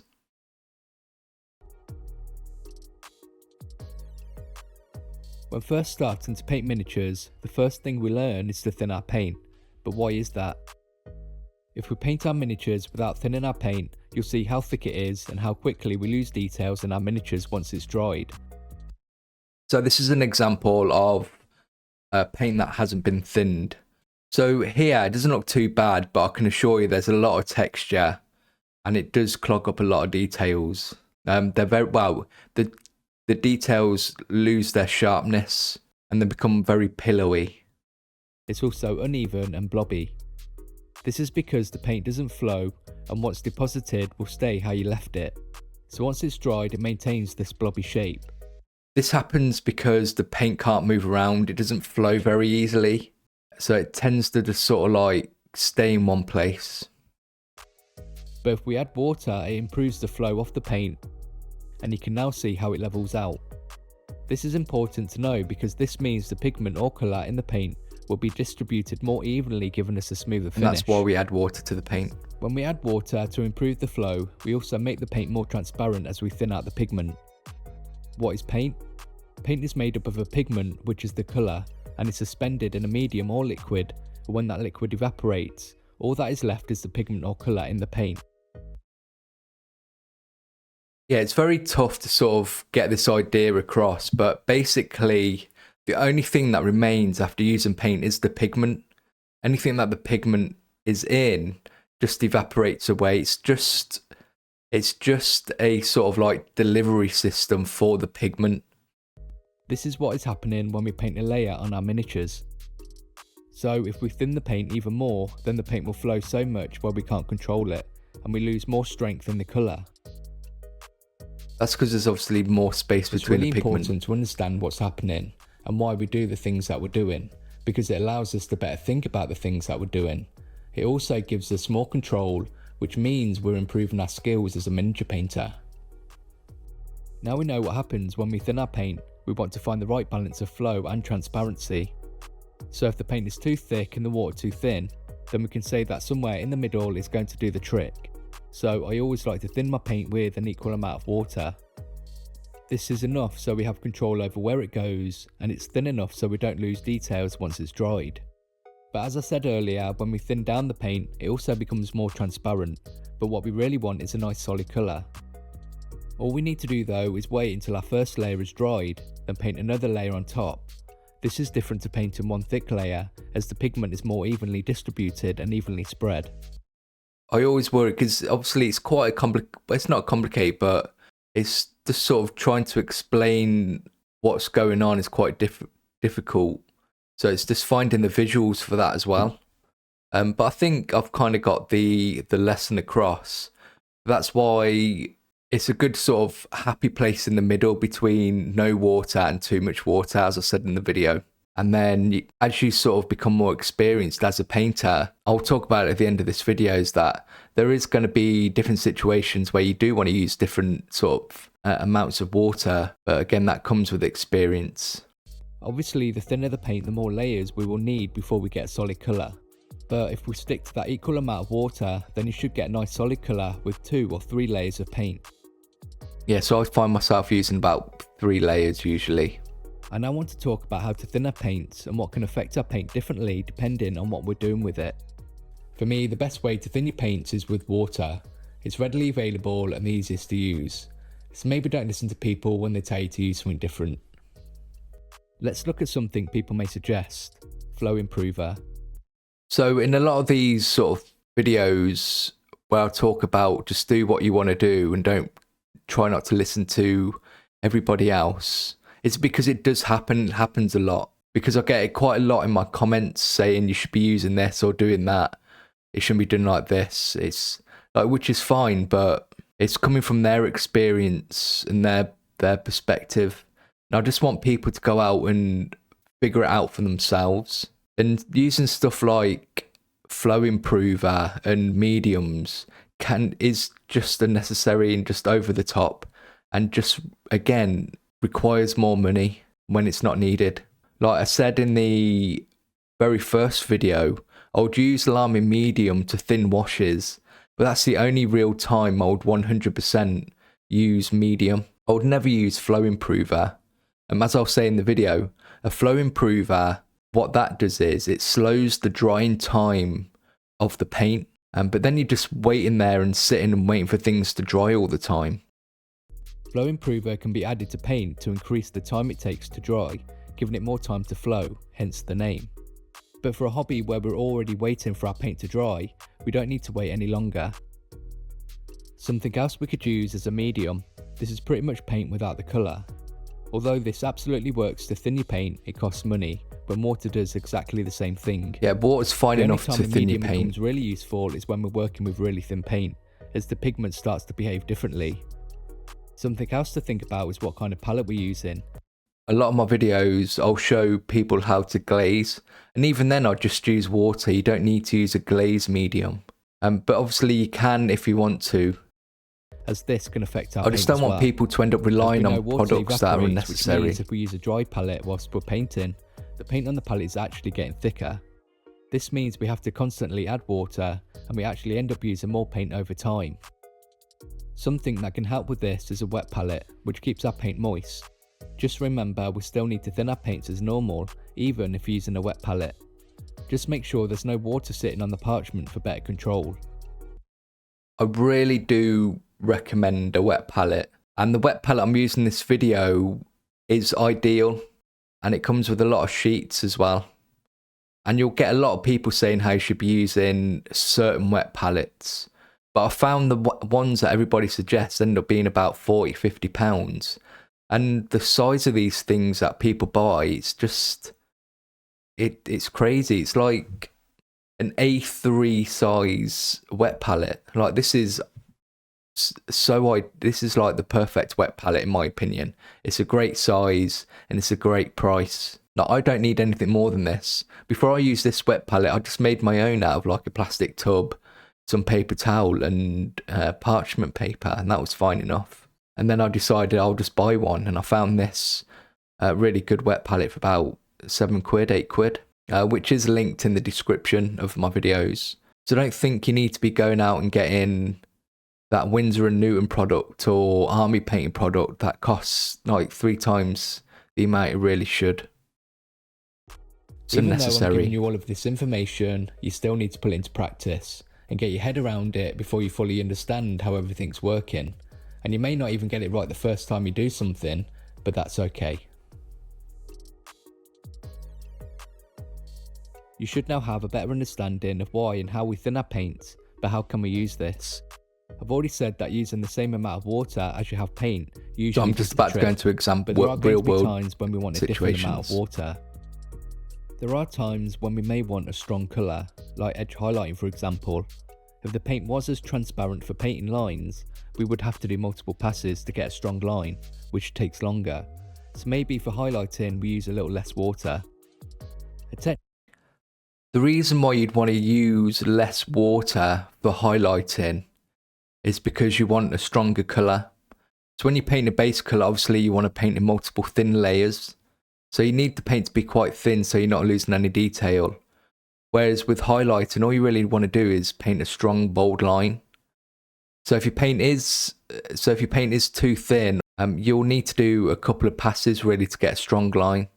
But an equal amount of water still works for highlighting. Again, it's all best practice, and just find what works for you.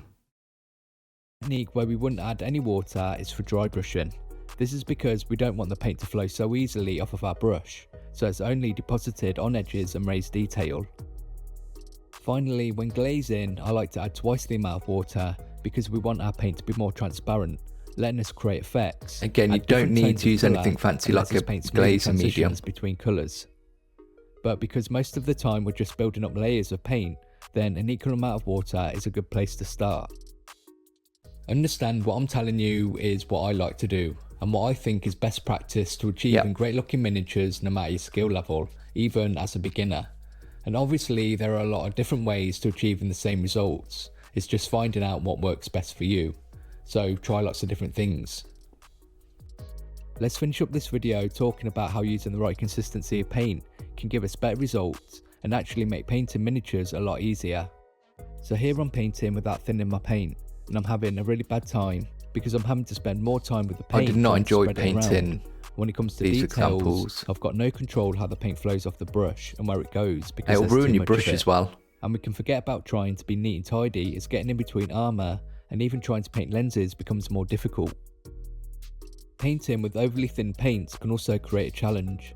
First of all, we have to use more layers to build up to a solid colour to start with, and the paint may even flow to places. And even then you still don't get a very strong colour. Details. As well, because the paint is so thin, it takes longer to dry, which means overall it's going to take longer to get our miniatures painted. It becomes more like a wash. Very weak colour as well. If we thin our paints to a consistency which gives us a nice flow, but still able to have good coverage, then painting becomes much more enjoyable as the paint behaves itself, and although we have to paint a couple of layers to build up to a solid colour, we're able to keep our details nice and crisp. You just get the best of both worlds. I wanted to make this video because it has to be the #1 question I get asked all the time. So hopefully after watching this video, you'll have a better understanding of thinning your paints and how we approach it. We've now finished looking at how to thin our paints, and I hope I've been able to give you the confidence and knowledge to get your miniatures fully painted. I've got plenty of other tutorials on the channel, including how to get better at highlighting and even how to get miniatures ready for painting, so make sure to go and check those out as well. Whether you're new to the That was how to thin your paints, and that video, I feel like I covered it quite well. I don't think there's anything extra I really super need to add to that, because it is quite a recent video. But it's just important, like at a base level, 50% water, 50% paint is a great starting point, and then just build from that. But a lot of people just overthink everything all the time. And even with that ratio, if you find like you prefer your paint thinner or not as thin, then that's fine as well. You can adjust for your personal preference. It's allowed. Hobby, or you've been painting for years, understanding brushes and how we think about them. Okay, so this video is my most recent video as of filming this compilation. It's a video about brushes. I never actually thought I would make a video about brushes, but I get asked about them so many times. And I kind of wanted a different conversation about brushes to the normal conversation where people would just state the brush they like to use. I just want to create a conversation more about general use of brushes and why we use brushes and how to get the most out of brushes. It can have a huge impact on the choices we make. So in this video, I want to share the things I've learned over the years and what I think is genuinely more important when it comes to brushes. I'm not here to suggest brands or tell you what you should be using, just the things that really matter regardless. Simple, practical advice that can help you choose the right brushes, look after them and get the most out of them. No brush is made equal, and all brushes are pretty much made in the same way. And even if you buy multiple of the same brush, they'll still be very different. So to claim that if you buy this one brush, it's going to like change your life and make everything better, is just too much of an exaggeration. Like everything I paint, I use Citadel brushes, and obviously Citadel products or the Citadel name can be a dirty word in the hobby sometimes, and people just automatically avoid it. But they're easy and relatively cheap. My name's Michael, and in this video I want to talk about brushes because I get asked about them all the time. And now that I've had a chance to really think about it, I want to share with you what I think is most important about them.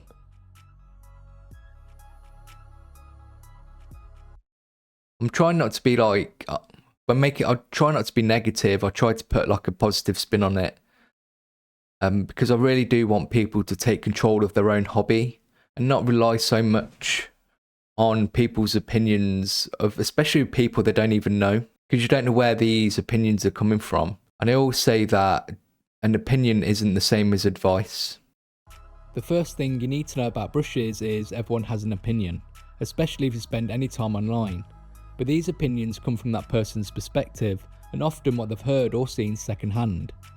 That's why I've stopped treating people's opinions as advice and instead started exploring for myself, and honestly I think you should do the same. There was a time where I would think I'll buy the best brushes, so I'd spend £17 to £20 on a single brush, and I always found that they were just exactly the same as a brush that I spent £6, £5 on. So I stopped buying expensive brushes. Try things, see what actually works for you. But that's just because of the way I not paint. Everyone paints the same way. Recommendations are great, they're how we discover new tools and products that might genuinely help. But never feel like you've got the wrong brushes, or that you have to use what everyone else is using. The best brush is the one that works for you. There are some really fancy, high quality paintbrushes that we can spend a lot of money on, but that doesn't mean they're going to make you better at painting. There's no substitute for practice and actually spending time painting and improving brush control and hand-eye coordination. That's really important to know. Just believe that ultimately it's the practice and the time that you put in that really makes a difference. Not the products, not the paint, not what you're using. Ultimately, when you get good enough, it doesn't matter what you're using. You can use everything. But if you start thinking that you need a certain product or paint or brand or certain things to be good at something, then you're just going to like box yourself into a corner. And it becomes more of sort of, again, like a ritual. Like, oh, I need my lucky socks to be able to do this. But just believe that it comes from you. I stopped buying expensive brushes because they still had the same issues a reasonably priced brush had. They still split and lost their points at the worst time. Fancy brushes are great and they definitely help, to an extent, but they're not a shortcut to good results.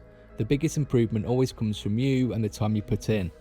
I achieve great results with brushes that most people would avoid, and the truth is that a fancy brush exclusively used by use someone Citadel who hasn't learnt brushes. to use it is a wasted brush in my opinion. This is really important.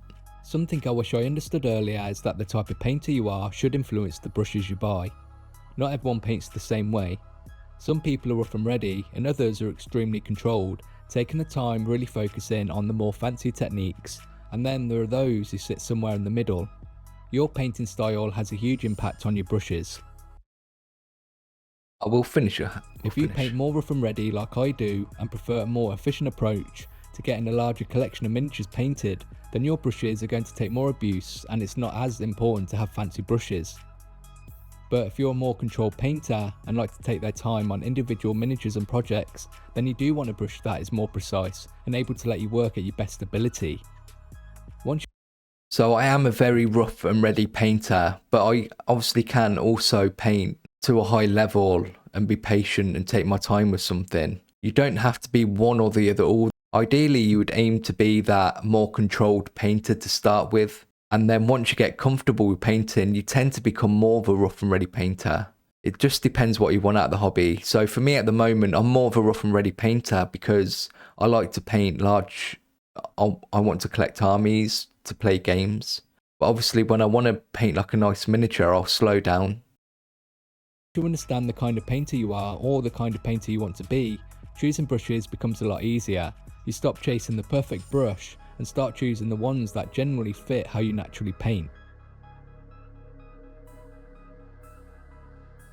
I've seen a lot of people, especially newer painters in the hobby, using only one brush for everything, which does seem pretty reasonable, but when you think of what you put in that brush through, it becomes obvious you're going to need more. I would even use multiple of the same You can't expect brush. a single brush to handle base coats, washes and shades, building up layers, maybe even the odd bit of dry brushing. And I think I've got about 4 or 5 small layer brushes and highlights. It's just too much for one brush to cope with, and certainly won't last very long. That's why I suggest investing in a small variety of brushes to share the load. So that's where I think it's good to invest in brushes, is multiple brushes, rather than putting all the money into one brush. And also means each brush will perform better at those tasks you need it for, and more importantly, they'll last a lot longer. You can even start out with a 3-brush setup, something for your base coats, a general brush used for a variety of tasks, and a brush dedicated for detail work and highlighting. If you're someone who likes to dry brush, I would also recommend a separate brush for that as well. So this is very similar to what I suggest in the first video we looked at, and buying sort of 3 different brushes for different techniques, and that's exactly what I'm suggesting with brushes in general. It just makes doing those techniques a lot easier as well. So you're not trying to use a brush you want to highlight with after you've used it for dry brushing.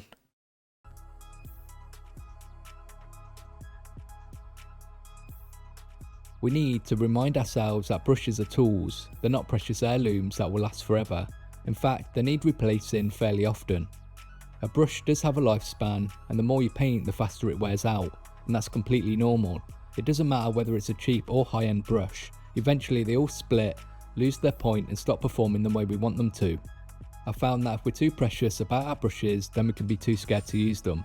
Again, Brushes just buy are tools, brushes that you can they're afford. there to be used, not protected like they're something sacred. And whilst we cover our special brushes, we actually continue to use our everyday reasonably priced brushes and achieve great results with those instead. Once you accept this, it completely changes how you go about buying brushes. It's less about vanity and more about being practical and productive. no matter how much you've spent or what brushes. So for the next couple of sections in this video, I'll talk about brush care and looking after your brushes. And I do kind of go to the extreme, especially in this first bit. You're not expected to be absolutely perfect with your brushes, but it's just sort of adding a bit more care with them prolongs their life. You use, it's a good idea to look after them so they perform as well as they can when needed. The first obvious thing to do is to treat them with care and paint with intention. Just slowing down a little whilst painting helps your brushes last longer. When you're taking paint from the pot or palette, This is important. try to avoid getting paint up near the ferrule. A lot of suggestions come from using a separate brush to take paint from the pot. And again, that's best practice. But I don't often tend to do that because when you're in the flow of painting miniatures, it's hard to stop and then switch out a brush. So just try and be careful, really. That's where it dries and causes build-up and eventually makes the bristles split. When you're cleaning your brush in water, This is a bit better to gently overkill, press the but bristles against the side of your part it's rather more than ideal. vigorously swishing or swirling it around. Which is absolutely Dry your fine. brush, we can fold over our cloth or paper towel to remove excess water, rather than pushing our brush into the surface. That's something I do more now, is just fold over the paper towel. And then I'll just go in with the water again if I need to remove more paint, rather than being more heavy-handed with the brush to remove the paint. And having to twist or rotate it. And whenever I find a hair out of place or one that just isn't behaving, then I do recommend removing it with scissors or a sharp knife. This is good to do with the brush when you first get it as well, just to check any random or awkward hairs before you use it. Something else I like to do when I buy a brush, I will clean it with brush soap, which I'll go through in the next section. Finally, store your brushes upside down. I would do Cap covers this. for your brushes, then let you store your brushes safely.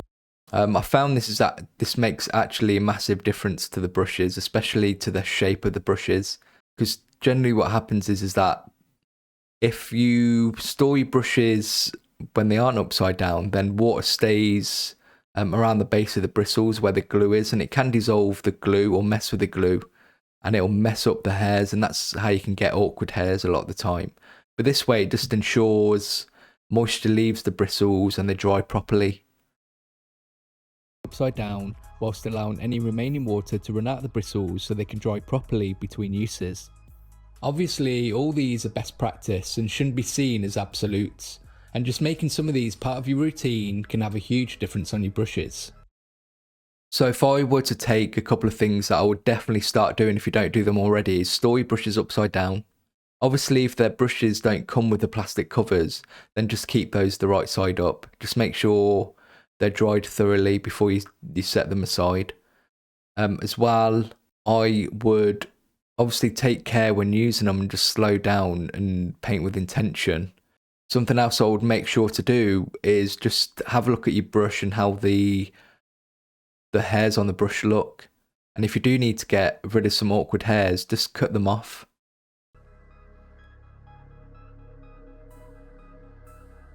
I really recommend getting one of these. Using a brush cleaner or soap. Not every time I used them, but when I felt they needed it.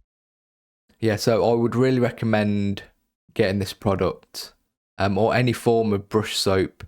It's about £5 or £6, but understand this here, I've had this pot of brush soap for about coming up to 8 years now, and look how much is still left. I've probably still got about 4 years left in it, so it's a real good investment.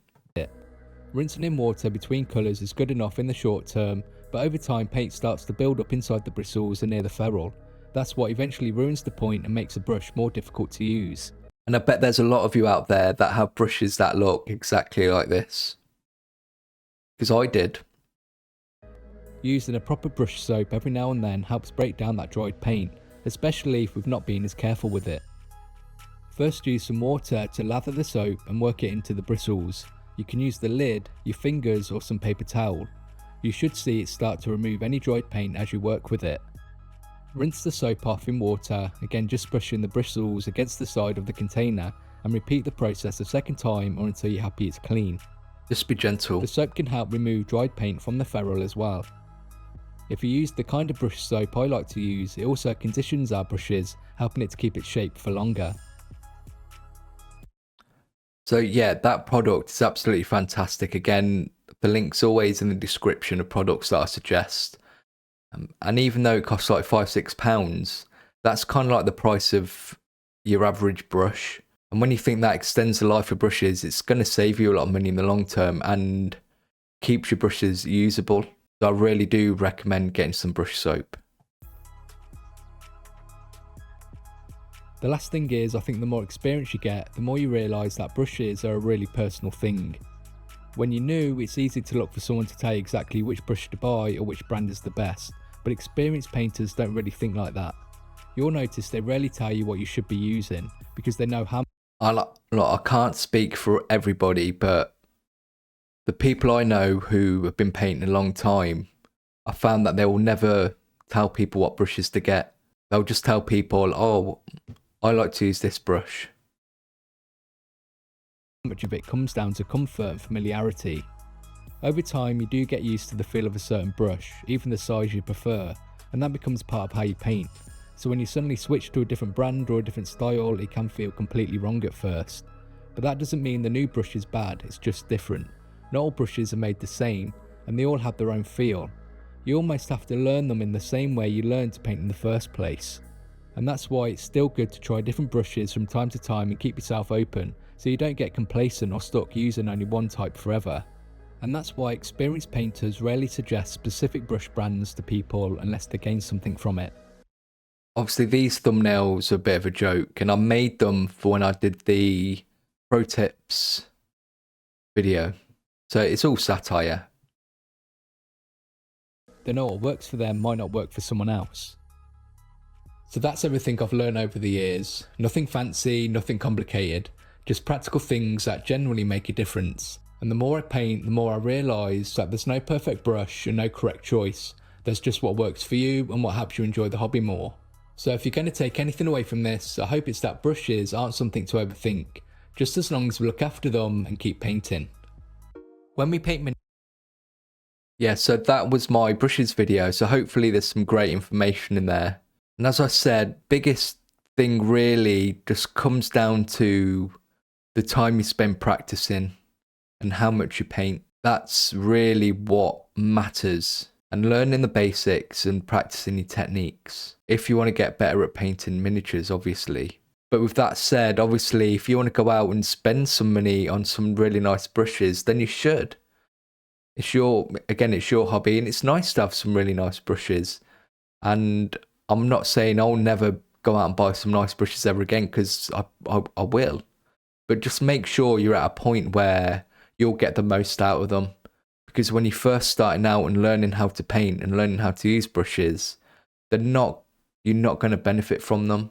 So maybe after a few months or maybe a year, after you feel a lot more confident and comfortable, it might be beneficial to get like a high quality brush and see how you get on with it and see if it does work for you.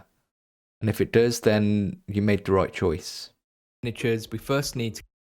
This is the last video that we're going to be looking at. And this is just how to get miniatures ready for painting. Because a lot of the questions I get asked is about undercoating and how I get my miniatures ready using these sub-assemblies. I think this is important as well because it sets you up for painting. Again, as I said right at the beginning, it's all about ritual and getting yourself in the right headspace and getting yourself comfortable. So we'll talk about obviously using sub-assemblies and undercoating miniatures in this video, but that's the idea, is that it just sets you up for success. get them ready, which involves getting them built and then undercoated. So in this video, I want to show you the best way to get your miniatures ready and make them a lot easier to paint. This is going to be an easy to follow step-by-step guide to building your miniatures, creating sub-assemblies. This video we talk about glue as well. As well, I'll be talking about all the different products and how to use them, so you have the confidence and knowledge to go away and get your own miniatures ready for painting. Yeah, so I feel like this video sort of rounds it all off and fills in all those gaps. General sort of products that you might find yourself using. Welcome to Outside of the TableTopReady. painting, My name's outside of Michael, painting. and I want to show you how I get my miniatures ready for painting. In the first section of this video, I'm going to show you how to clean up and assemble your miniatures, and show you the tools and glues we can use. And this is more of a thorough process than earlier. I'll show you how I like to build and assemble my miniatures. Everybody's different, but hopefully I can give you some ideas and some things to think about when building your own miniatures. When we open our box of miniatures, you're going to find a number of sprues your miniatures are still attached to. And I know it's tempting to get stuck in and start cutting the parts off the sprue, but take some time first of all to go through the instructions. The instructions are full of information you'll need to build your miniatures. Each part is clearly numbered with detailed images showing you the best order to put the parts together, and you can also see the different options to how you can build some of those miniatures as well. This is especially important if your focus is more about playing the game than painting, because things are going to be equipped with different things. So it's a good idea just to spend that time looking at the army books and the codexes, just to have a look at see how you want to equip your miniatures. And then when you look at the instruction books, you can see the different options and how they're built that way. Whenever we're putting miniatures together, we want to take our time and make sure we understand the instructions before we start building anything. Doing this is really going to help us avoid making any mistakes. Again, first of all, we want to time. make sure you have the correct part, which will be numbered so we know which part is used for which step in our instructions. And once you've made sure this is the right part, we can use a pair of clippers to remove it from the sprue. When we're using our clippers, we always want to try and cut a little distance away and keep the flat side towards the part we're removing to avoid damaging the part. It's a good idea to approach clipping parts off the sprue this way, just because sometimes a part can be really awkwardly shaped. It can be really awkward to get in there with the clippers and get a nice clean cut. So I'll just cut a little bit away from the part, and then once that part is away from the sprue, you're going to have a lot of space to maneuver your clippers to remove the remaining excess. The leftover connections can then be removed once the part is no longer attached to the sprue. You'll find it's a lot easier to remove them more cleanly this way than it would have been if they were still attached. Once you've done that, take a look at each part and you'll notice that where you've cut the connections it doesn't look very good, and you'll also see mould lines which we want to clean up. When it comes to cleaning up the messy areas and mould lines, there are a few different tools we can use. First we have this scraping tool. The products you see in this video, they might have changed now since I've got them. I'm pretty sure this is still the same, but this is the proper version of the small scraping tool. This is a great tool which gives us a lot of control. You can be very gentle with it, but you can also be a lot more heavy-handed to remove more material if you need to. The shape allows you to work on flat edges and curved edges. Something a lot of people will be more familiar with is a craft knife, which can also be used to scrape, as well as cut away. I would always try and avoid using a craft knife to scrape your miniatures.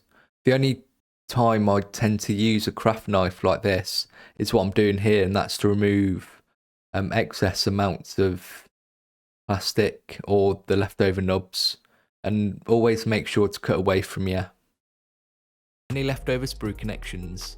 Just be careful when using one. You have more control than you do. I personally like to use as a file. Now this here, this needle file, is my favourite tool to clean up miniatures, and it's what I use all the time, more so than anything. There's a lot of reasons because it covers a lot of bases. So we'll see what I mentioned in the video, and then I'll elaborate. Here I've got a needle file, and this is great for getting into awkward areas and is a more delicate approach. I actually like to... Okay, so I'm going to elaborate why I like to use that tool. It's just because of the shape of it. So a needle file is flat on one side and it's curved on the other.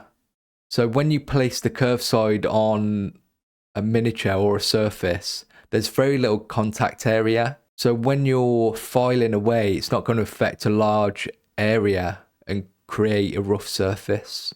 You just have more control of what you're doing with it, basically. Rather than if you use a flat file, obviously the area that you're using to file with is a lot larger. Hopefully that makes sense. And you can also use it to kind of scrape away stuff because it's got quite a sharp edge to it as well. So it's a good all round, and then it's got a point at the end, which helps you sort of maneuver into those really awkward areas. To use all of these tools because they're all really good at doing different things, and we should never limit ourselves to only doing something one particular way. Take your time you'd have to cleaning just up your parts use for assembly. one thing. You can use it all. We only want to use a small amount of pressure when using our tools, so we don't remove any excess plastic we shouldn't be. You can either cut and clean these parts as you follow the instructions, or you can cut all the pieces off that you'll need first and clean them all together. Just make sure you keep the parts organised. So what I'm trying to say here is that everybody builds their miniatures differently. You can either methodically go through the instructions, cut off the piece off the sprue when you need it, clean it up, and then glue that in place. Now with a squad like this, what I'll actually do is just work on a miniature at a time. I'll clip all the parts off I need for one individual, say Space Marine, get all that cleaned up, put that together, and then move on to the next one. It just doing it that way helps with my attention span. Personally, I like to remove and clean up all my parts first because I like having everything ready when I'm putting my miniatures together. Let's talk about as well, when you're trying to figure out what to equip, like your Space Marines and stuff, you can make sure you're clipping off the right parts as well. So there's less room for error. the different kinds of glue that we can use. The glue mostly used to stick plastic parts together is known as polycement or plastic glue. This type of glue is specifically designed to work with plastic by melting the contact surfaces, creating a weld between the two parts. So the polycement you get in those tubes like that are quite thick, and they do a great job of melting the plastic, and that's what they're designed for. They're going to create a great bond, and once they're dry, it really is impossible to break them apart. And that's what's different. That's what makes it different to super glue, which I also cover. And once it's dried, it creates a very strong bond. The other most common type of glue that is used is super glue, and this works by reacting with moisture, making it very sticky, forming a bond holding both parts together. Once the super glue is dried, this bond can be broken quite easily with enough force without damaging the parts. I used a lot of super glue. But before we actually apply any glue, it's a good idea to dry fit the part. I do want to mention in this video that a very popular type of glue to use for your miniatures is Tamiya Extra Thin, which I like to use. I still use the thicker poly cement, but this is great stuff as well. That's first, before we commit to gluing it in place. This way we can be sure we have the right part. When you're putting your miniatures together, there may be times when you want to leave some parts separate to make painting them easier. Get into those places that would normally be difficult to get to whilst painting. This is huge. For example, this fully assembled Space Marine causes problems when it comes time to painting anything behind the gun. By leaving the part that is getting in the way separate, we can easily get to the places that need painting without any trouble. It's up to you how many sub-assemblies you create to paint your miniatures, but we don't want to. So let's talk about using sub-assemblies and how crazy it can get. And it can get, this is just 5 Space Marines. Now obviously you don't need to do this. And since making this video, I've gotten a lot better at what sub-assemblies I make for my Space Marines especially. Because doing this many sub-assemblies is just too much.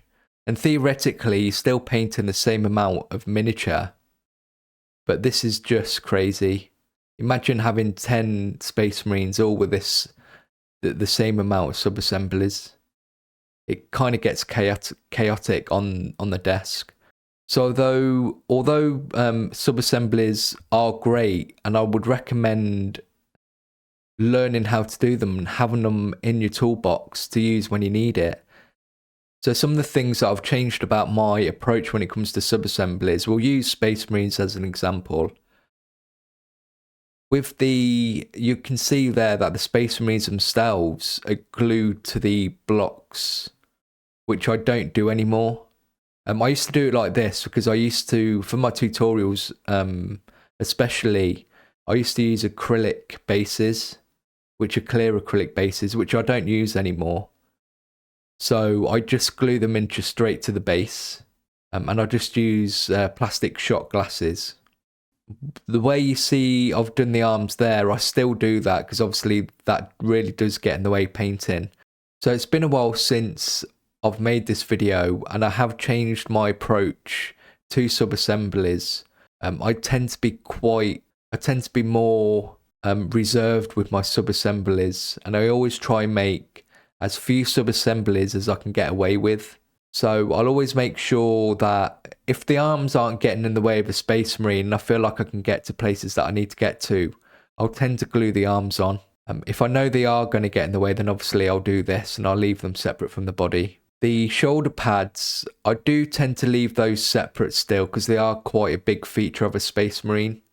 And you'll want to do the transfers on those as well. It just makes it a lot easier if they're separate from the Space Marine itself. And they tend to be different colours from the main body a lot as well. For the heads and backpack, often I actually just glue those straight onto the Marine, especially if I leave the arms off, because it's actually the shoulder pads that tend to get in the way, and it just makes more consistent work when it comes to painting them and highlighting. Because if you think about it, if you wanted to, you could leave every part separate and paint each individual part and then glue everything together after, but I feel like that's just a bit silly. Overdo it, as it can become very overwhelming very quickly. When deciding what sub-assemblies to make, it does take some experience, but the main thing to think about is whether something's going to get in the way or not.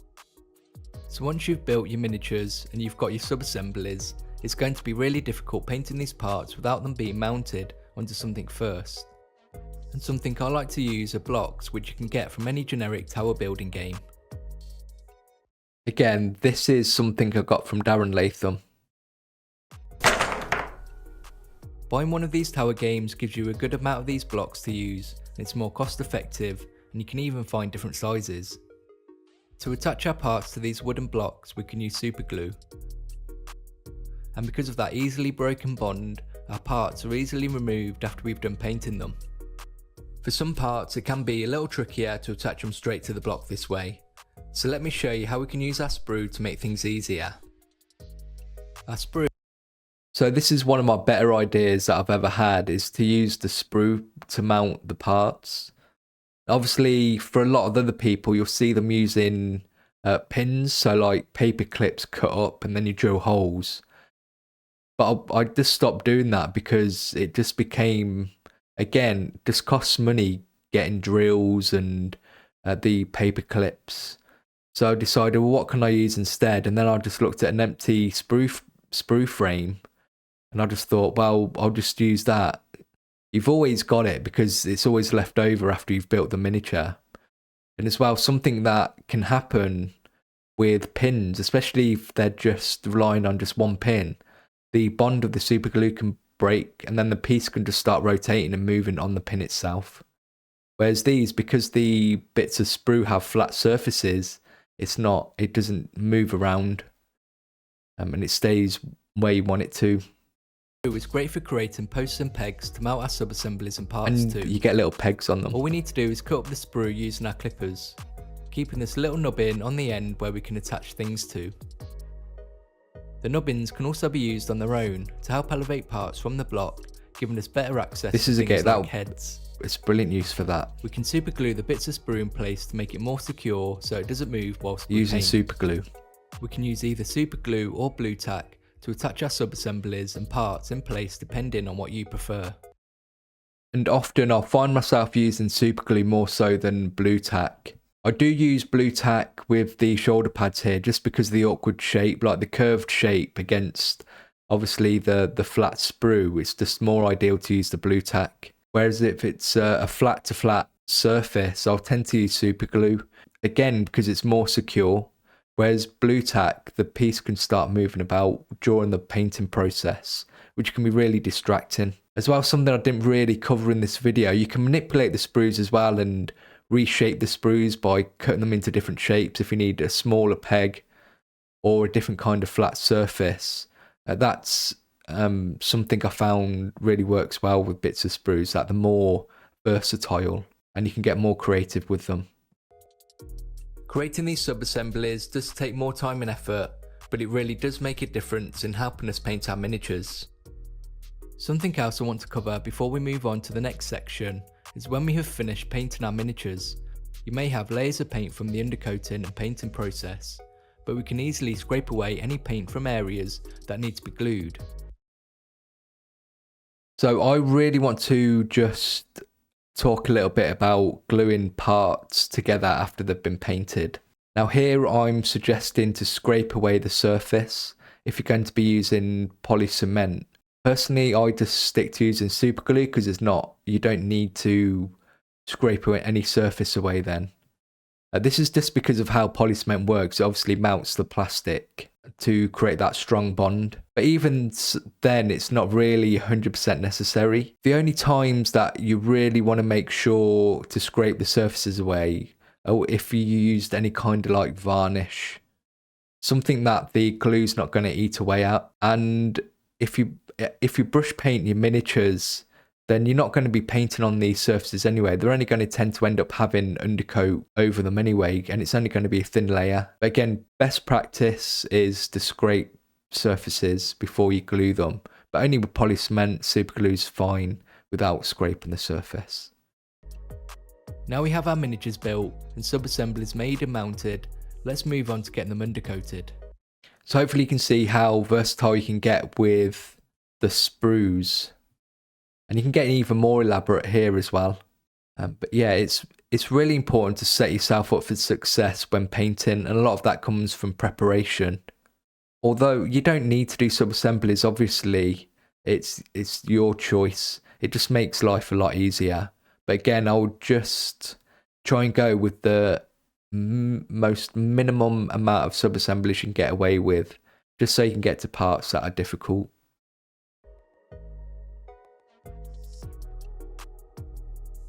In this section of the tutorial, I want to talk about undercoating your miniatures so we have them ready to start painting.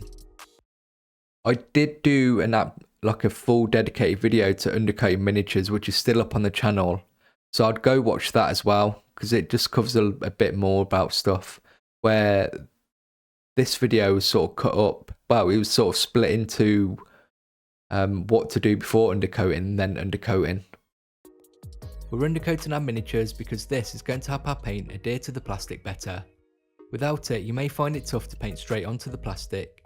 But once it's painted, it could easily be rubbed off and it may get ruined through general use. For this video, I'm going to be showing you how to use a spray undercoats, because that's how I like to undercoat my miniatures. So you need to know the difference between an undercoat and a primer. And I've had a lot of people commenting, and I have a lot of people having a go at me when I called undercoats primers. But the difference is, when brush painting, it's just better to use an undercoat rather than a primer. Primer tends to be a lacquer based, and it can have like a really plasticky finish, and it's quite difficult to brush paint over because it's a bit more satin or glossy. So if you are going to be brush painting, just stick to an undercoat rather than a primer, because an undercoat as well will do a better job of sort of smoothing out those rough areas from cleaning your miniatures or filing surfaces. Using the sprays can be a little tricky, but there are some things we can do to get the best results from using them. To start with, I like to attach the miniatures to something I can hold on to, so they can be moved around and rotated. This is a game changer. Here I'm using a cheap plastic ruler, sticking the miniatures to it with some blue tack. And because they're mounted, it makes life a lot easier. We want to make sure to read the instructions and understand the dangers of using aerosol sprays, which are written on the tin. So let's go through the actual process of spraying now, because it's a good idea to go into some detail. To start with, you always want to make sure you spray outside or in a well ventilated area. The temperature of the tin can also affect how the paint sprays, so having your tins around room temperature is ideal. So there's a lot that can go wrong with undercoating miniatures and using these sprays, and it can get tricky, and a lot of people get it wrong, including myself, and I have a rough time sometimes if I don't follow my own advice.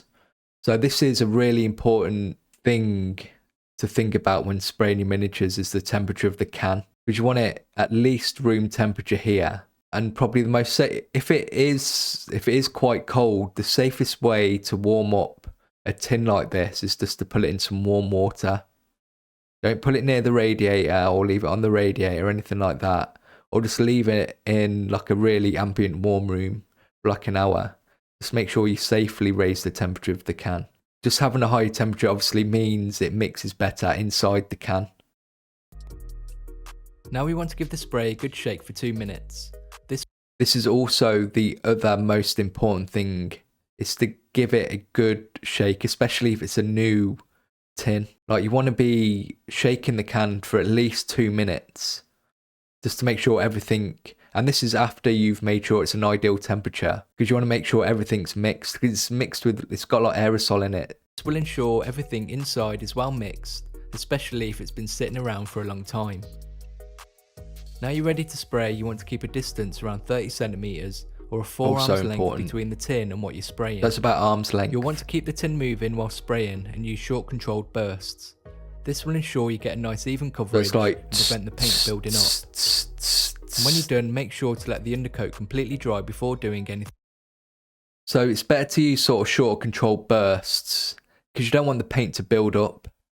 Again, it's just like when you brush painting, you want multiple thin layers. And this paint dries pretty quickly, especially if you're using it the way I'm suggesting. So you can just put a couple more layers, and you don't need to stand there for 5 minutes. Just make sure it's got a good covering at all the different angles. Anything else. It can take some time and practice to feel really comfortable spraying your miniatures, but even now I can still mess up. I do. So don't worry. Now we have some miniatures. Because it can be really cold day, that can affect, even if you find a space inside to spray, or if you're spraying outside, the temperature outside can really affect the way the spray comes out of the tin. So if it's too hot, obviously it's going to evaporate a lot quicker, so you're going to get more texture. That are ready to be painted, and I hope I've been able to give you the confidence and knowledge to get your own miniatures ready for painting. And I've got plenty of other tutorials showing you how to paint. I think I have another video after this. I thought this was the last one. In this tutorial, I'm going to be showing you how to paint. So let's just talk about the building miniatures and undercoating miniatures.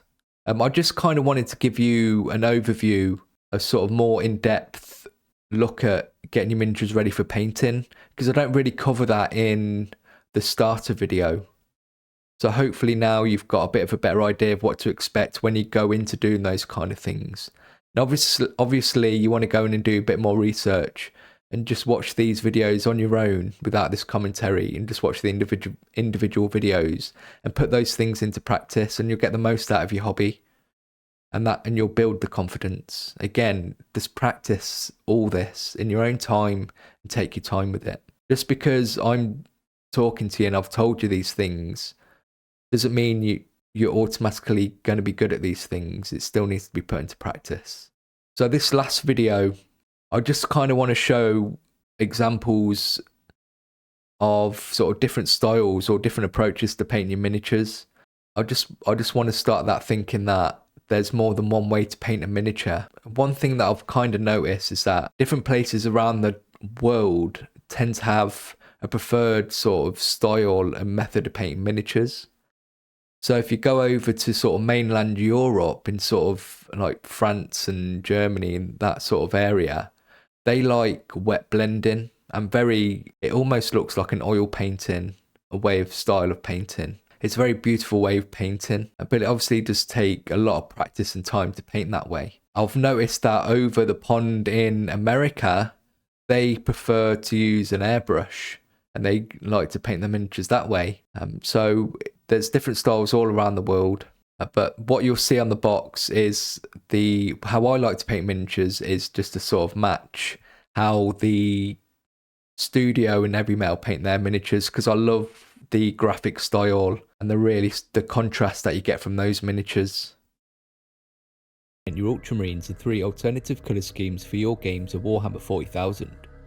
Not only will you learn how to approach painting your Ultramarines in a more simplified way. So a lot of this video is just covering a lot of the basics, as there's a lot of my showing you how to use contrast paints to videos. paint our Ultramarines, as well as painting a cool But it's good metallic to scheme sort of for their iconic blue armour. Emphasise And the so fact. you can follow along. This is an easy to follow step-by-step guide showing you all the steps and techniques you'll need, so by the end of this tutorial you'll have the confidence and knowledge to paint your Ultramarines however you want.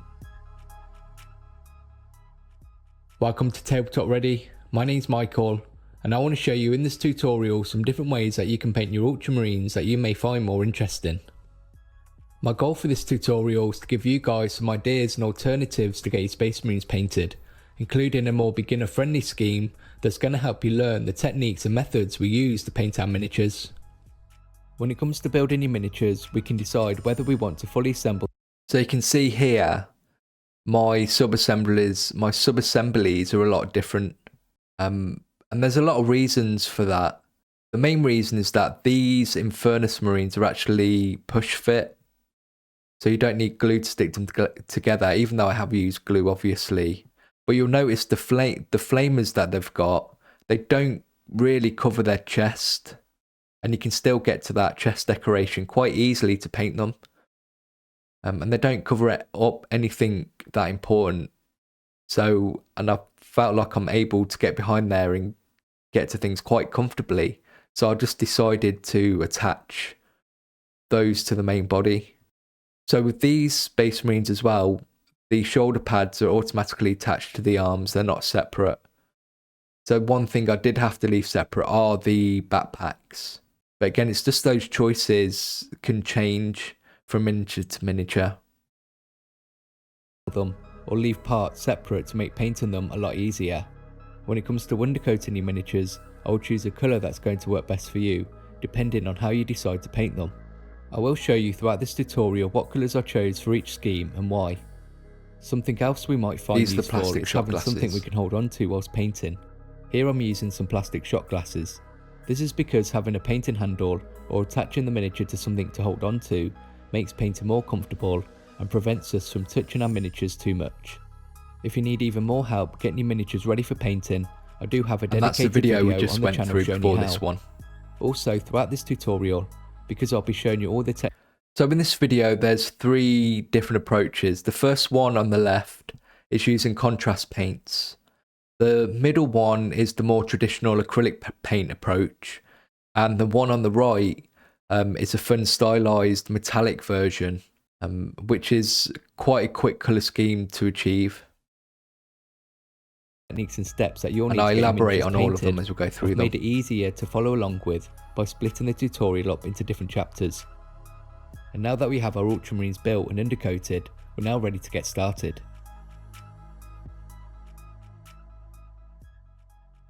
In this first part of the tutorial, I want to show you how we can approach painting our Space Marines and learn some of the techniques that are going to help us create our definition, making some of our details stand out more so we can see them better.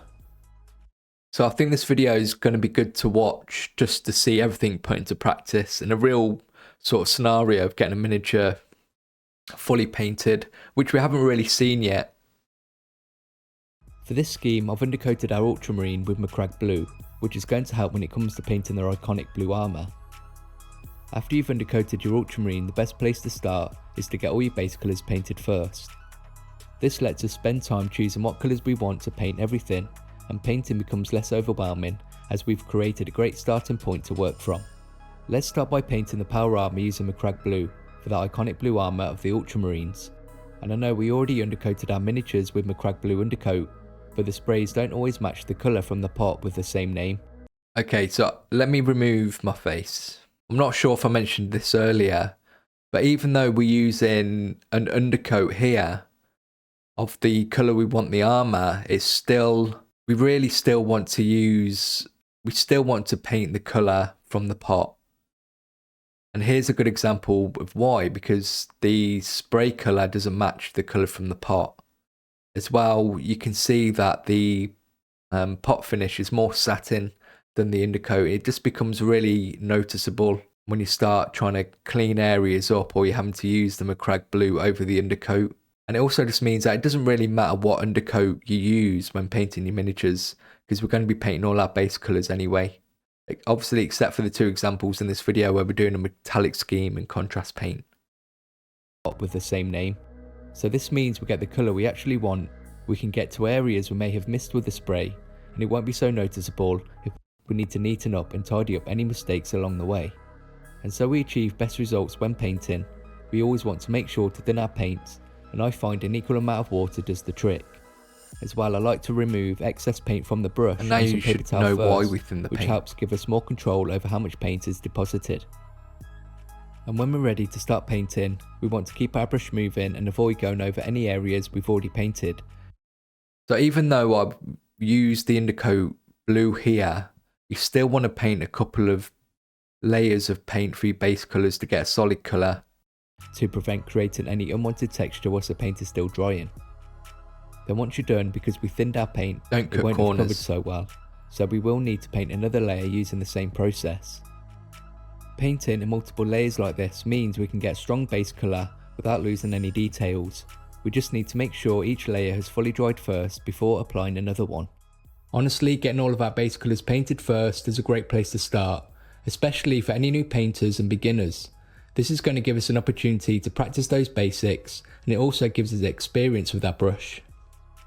Let's work on all of those black details next.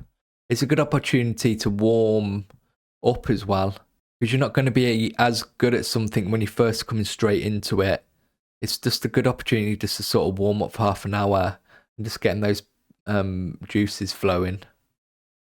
Using a bad and black, and this is for any weapon casings and the rib details between the armour. Again, I'm messy. After that, we want to use Mournfang Brown for those belts and pouches.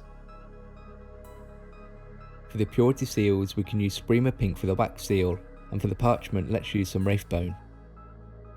When you're done painting all of those, we want to get our metallic details painted, starting with our silver details using Iron Hand Steel, Retributor Armour for all of our gold details, and then Runelord Brass for the...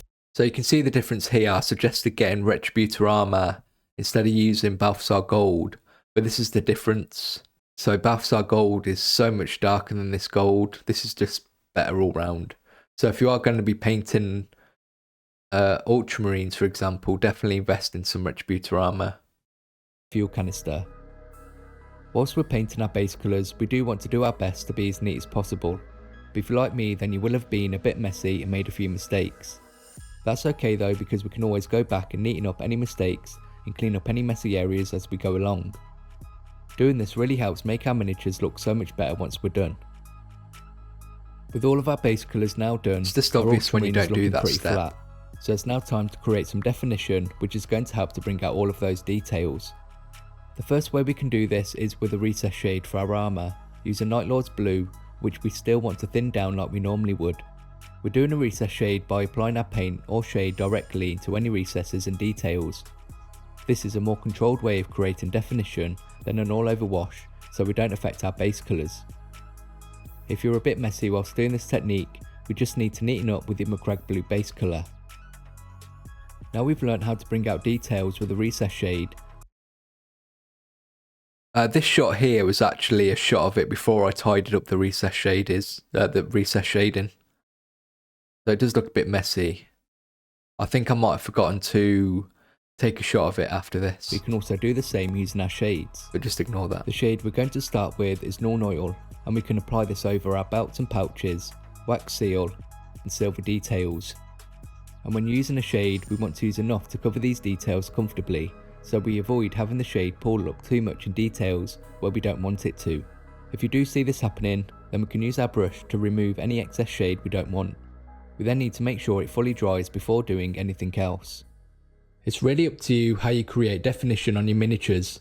Just take some time thinking about the different methods that are going to work best, depending on the different details and features that you're working with. Exactly what I said earlier. Let's continue creating definition for our Ultramarine, using Reikland Flesh Shade for both the Purity Seal parchment and for all the gold details. Yeah, it's really important not to let the shade build up. So as it dries, you need to keep an eye on it and keep removing it if you need to. Don't just let it Don't just leave it alone. We can then use some Seraphim Sepia for our fuel canister. And when all of our shades are fully dried, we can work on getting our ultramarine highlighted. The idea behind highlighting is to bring out any edges, areas and raised details to draw our attention to them. So this is quite a very basic, believe it or not, quite a basic approach to painting a miniature with a simple recess shade or just washes and then an edge highlights. If you go away and watch some of my other sort of my more elaborate ultramarine videos where I achieve the box art standard, there's multiple levels of highlighting. So this is another reason why I wanted to show this video, because it's a very it's probably the next step to sort of aim for when painting your Space Marines, because you can achieve some really nice looking miniatures, gives you those building blocks to practice, rather than worrying about loads of highlights and loads of different glazes and shades. This is a very simple approach, even though those simple techniques can seem quite difficult. They just need practice. And to make these features stand out more, the most prominent way of highlighting, and the one we most associate with this, is the line highlight, and it's this highlight that we're going to be focusing on. For this technique, it's a great idea to have a brush you vibe with, that you like to use, and I would keep it separate so it's always up for the task when needed. Again, we want to thin our paint and remove any excess on some paper towel first, which is going to prevent those thick blobby lines. We're going to work on highlighting our blue armour first, and for this we want to use Calgar blue.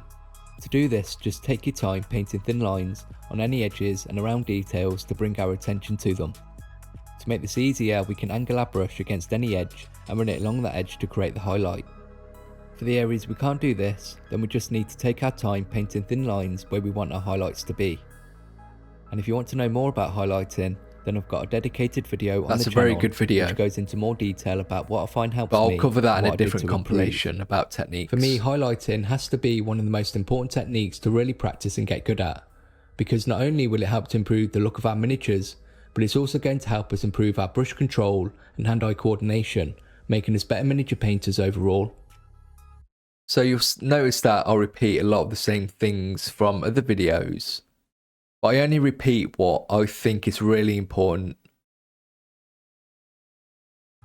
When you're done highlighting the armour, you'll see how it's helped to bring out those edges and details, making more of an impact. Let's continue to highlight everything else now, starting with any black details using Dawnstone. For our belts and pouches, we can highlight them using XV88. For any purity seals, we can use Emperor's Children for the wax seal, and then Screaming Skull to highlight the parchment. After any purity seals have been highlighted, we can use Stormhost Silver to highlight our silver details, and then Canoptech Alloy to highlight all of our gold details, as well as the fuel canister. Let's finish our beginner friendly ultramarine painting the lenses, first using White Scar to paint a line in the centre of each lens. So you notice there, beginner friendly. If you look back at the painting your first miniatures video, hopefully you've noticed that it's not actually that different to how we painted that Space Marine. We're still using those same techniques. The only difference is experience. We've undercoated the miniature obviously, and we've got access to more paints, so we're not having to mix them, which helps when we're painting multiple miniatures in the same way. Doing those edge highlights, recess shades and washes. All you need to do is just practice those techniques and you can achieve this level relatively quickly, probably after like a couple of months of really sort of honing your skills. But again, it's not that different to what I was showing in that painting your first miniatures video. We can then use some Blood Angels contrast in the recess of the lenses, and together they create a glow effect.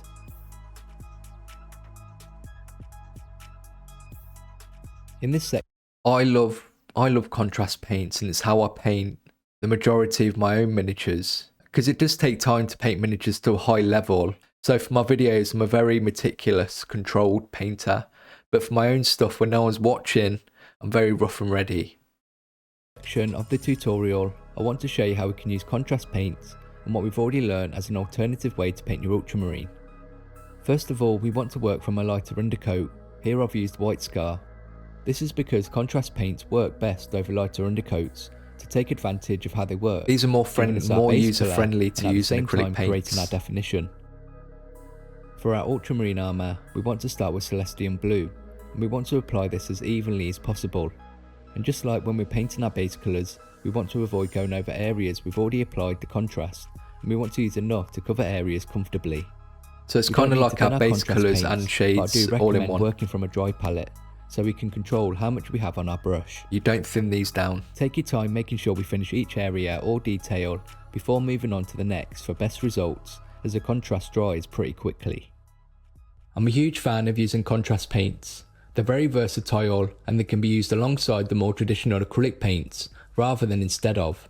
This allows us to be more creative in achieving different effects and styles.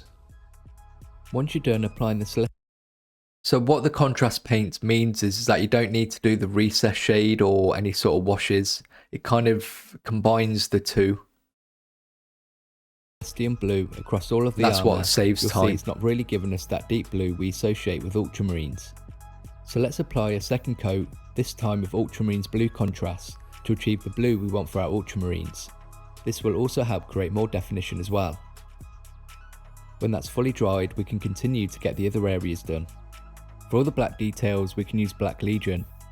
For the other areas, we'll have to neaten things up, so before we continue, let's use some Wraithbone and tidy up any purity seals, as well as any belts and pouches. So we started off with a white undercoat. You do need a light undercoat to work with contrast paints, just so you get the most out of them so they can work the way they're supposed to. And although I used a white undercoat for these marines, you can use grey cere or a Wraithbone undercoat, but it will sort of change the tone of the contrast paints depending on what you've used. And the reason I'm using Wraithbone instead of white here is just because the Wraithbone covers better than white scar. White scar is quite a thin paint, so this is just better for coverage. Doing this gives us a great starting point for our next contrast paints. For any purity seals, let's use some Skeleton Horde for the parchment. And the contrast we use over it are more warm colours anyway. Then for the belts and pouches, let's use Cygor Brown. When you're done, we want to paint the metallic details the same as earlier, with Iron Hand Steel, Retributor Armour, and Rune Lord Brass. Yeah, the metals are done exactly the same way with the same washes. shades can then be used to create definition. So Norn Oil, Reikland Flesh Shade, and Seraphim Sapia. You could stop here and our Ultramarine will be ready for battle, but since we're all now experts, we can go even further using what we've already learnt throughout this tutorial. Let's first work on painting our edge highlights for the armour using Calcar Blue. And to really make an impact, we can do spot highlights painting dots of Fenrisian Grey on all the corners of the armour. This really sort of makes it look fancy doing that. Then just like we did earlier, so easy we can to highlight do. the black details with Dawnstone, any belts and pouches using XV88, and for those purity seals we can use Emperor's Children, and this time Wraithbone for the parchment. Again, the metals are highlighted the same as earlier. Most of the work comes from edge highlighting. For those silver details, and Canoptech alloy for both the gold details and brass details. The last thing we need to do for our contrasted ultramarine is to finish the lenses, and this is easily done using white scar to paint a line in the centre of each lens. We can then apply Blood Angel's Red into the recessed area to create a glow effect for your lenses. This is just a personal choice. Really, you're going to end up with the same sort of effect as you did with just the normal acrylic paints. It's just showing that you, instead of acrylic paints, you can approach painting it with contrast paints. So I just wanted to give that sort of option. It's definitely just down to choice, and one isn't better than the other. As I say, personally, for my own personal armies and collections, I tend to lean more towards using contrast paints, just because I enjoy using them and they go down a lot quicker. I don't have to worry so much about painting so many base colours to get solid colours, and then I don't have to worry about applying any sort of shades or washes to get that definition. It's all done with the contrast paint, but the highlights are still the same. In this section of the tutorial, I want to show you another alternative way to paint your ultramarine, this time in a more metallic style. We first want to start with a lead Boucher undercoat, and I would also paint a base colour over this of the matching colour. This gives us a stronger colour to work from, and again, this is important as well because the contrast paints we're about to use don't really stick very well to these other undercoats that aren't sort of designed for them. So if you try to use contrast paint over the lead belt, just spray, they're just gonna, it's like painting on bare plastic basically. There's no adhesion, there's no sort of, nothing to stick to because the metallic undercoat is very glossy. lets us cover any areas we've missed with the spray. After this we can use our contrast paints again. Here I'm using Azure Blue, and this is applied over the armour to give us a coloured metallic finish. This is because contrast paints are more like inks, so we can take advantage of their transparency and at the same time creating our definition. And I did apply this a second time to give us a richer colour. This is a great way to paint your ultramarine armour. It's a lot quicker to do and it gives us a different style and feel to your miniatures. When the contrast has dried, let's continue with our metallic style ultramarine using Iron Hand Steel for the rib details, Iron Warriors for any weapon casings, and again using Retributor armour for gold details, and Runelord brass for the fuel canister. For those belts and pouches, we're going to change things up and paint them with a Baden black. When you're done painting all of your base colours, it's time to create our definition again. For all of our silver details, we can use our Norn Oil, and like before, we're using Reikland Flesh Shade for all those gold details. Again, the metals are done exactly the same way. For the fuel canister. This is a very friendly way to paint your marines if you're not too keen on highlights. So instead, we're going to be doing just some chipping along the edges instead.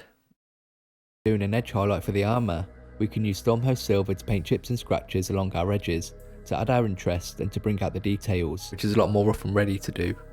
So yeah, it just means you don't have to worry so much about the highlighting. And with the metals here, you can actually go in and just dry brush Stormhost Silver rather than doing a line highlight as well. But obviously just be really careful and try not get it on the blue. You could even leave the armour sort of till last, get all the metal details painted first, then shaded, and then do quick dry brush over those details, and then do the blue after that. So you don't have to worry about getting that dry brush, any of the dry brushing on that blue. Stormhost Silver is again used to highlight our silver details, and again Canoptech Alloy is used to highlight our gold and brass details. Then our belts and pouches are highlighted using Dawnstone. The lenses are done in exactly the same way as our other two schemes, using White Scar and then Blood Angels Red so we can get a cool glow effect for our lenses. I've really enjoyed making this tutorial and getting the chance to show you some alternative ways to paint an ultramarines. And I also wanted to show you some different ways that we can paint our miniatures and some different styles that we can use. So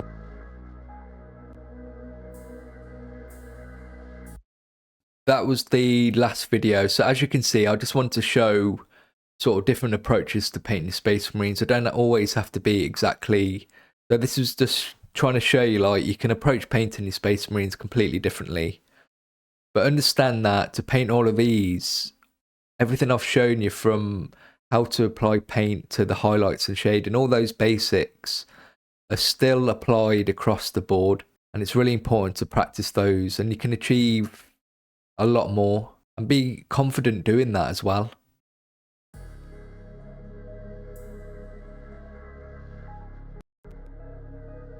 This is the contrast and then the metallic.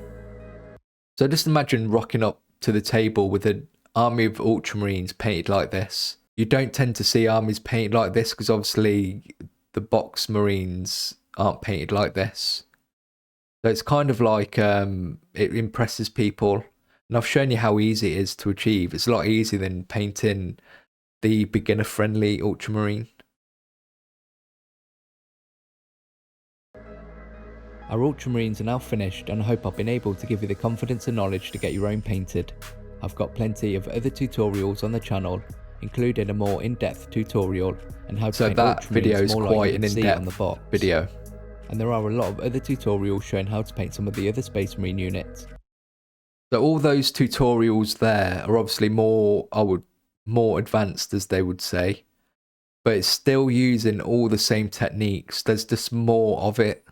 There's just more highlights and more shades and some glazing.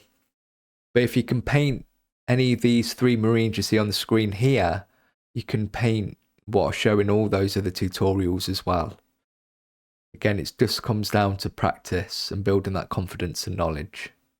So make sure to go and check those out as well. I really do enjoy making these tutorials and I hope you find them useful. Okay, so that was the last video. I really hope you enjoyed this compilation commentary on all those videos. And if this is the first time watching any kind of Tabletop Ready content, make sure to go and check all the other content on my channel as well. There's hundreds of videos and lots of shorts as well, covering a lot of different aspects of the painting hobby. I really, as I said just now, I really love making these tutorials and I love sharing my knowledge and experience with you guys, because I believe you are capable, and that's what this channel is all about, is helping you reach your potential no matter what level you want to reach. I just want to give you sort of a space where you can explore that. But it's been a great experience for me as well, working through these videos and watching them again. And I think it was a great order to sort of watch them in as well. And I feel like it covered all the bases. I don't think there's really anything else I want to add to that. So if you enjoyed this, please make sure to leave a like and leave me a comment if you got this far and just let me know what you thought of the video. I try and respond to all comments and reply. But thank you again. If you want to support the channel, you can do it through super thanks, or you can join YouTube memberships or become a patron. For as little as £2 a month, you'll get early access to videos behind the scenes of what I'm working up to, as well as updates. And soon you'll get access to exclusive tutorials as well for more character-based miniatures. So make sure to stick around. Make sure to subscribe as well if you don't want to miss out on future content, because I'm trying to create more varied content for you guys. And something else I love to do are live streams. So once or twice a month I go live, and that's a great way to interact with me and ask all those questions, and sort of interact with me on a more personal level rather than just watching me through a screen. And I know, like, a live stream, you're still watching me through a screen, but at least it's more like we're just sort of sitting down and having a chat together. But I always love doing those as well. But we'll call it an end there. I hope you've enjoyed it, and I look forward to seeing you in the next video.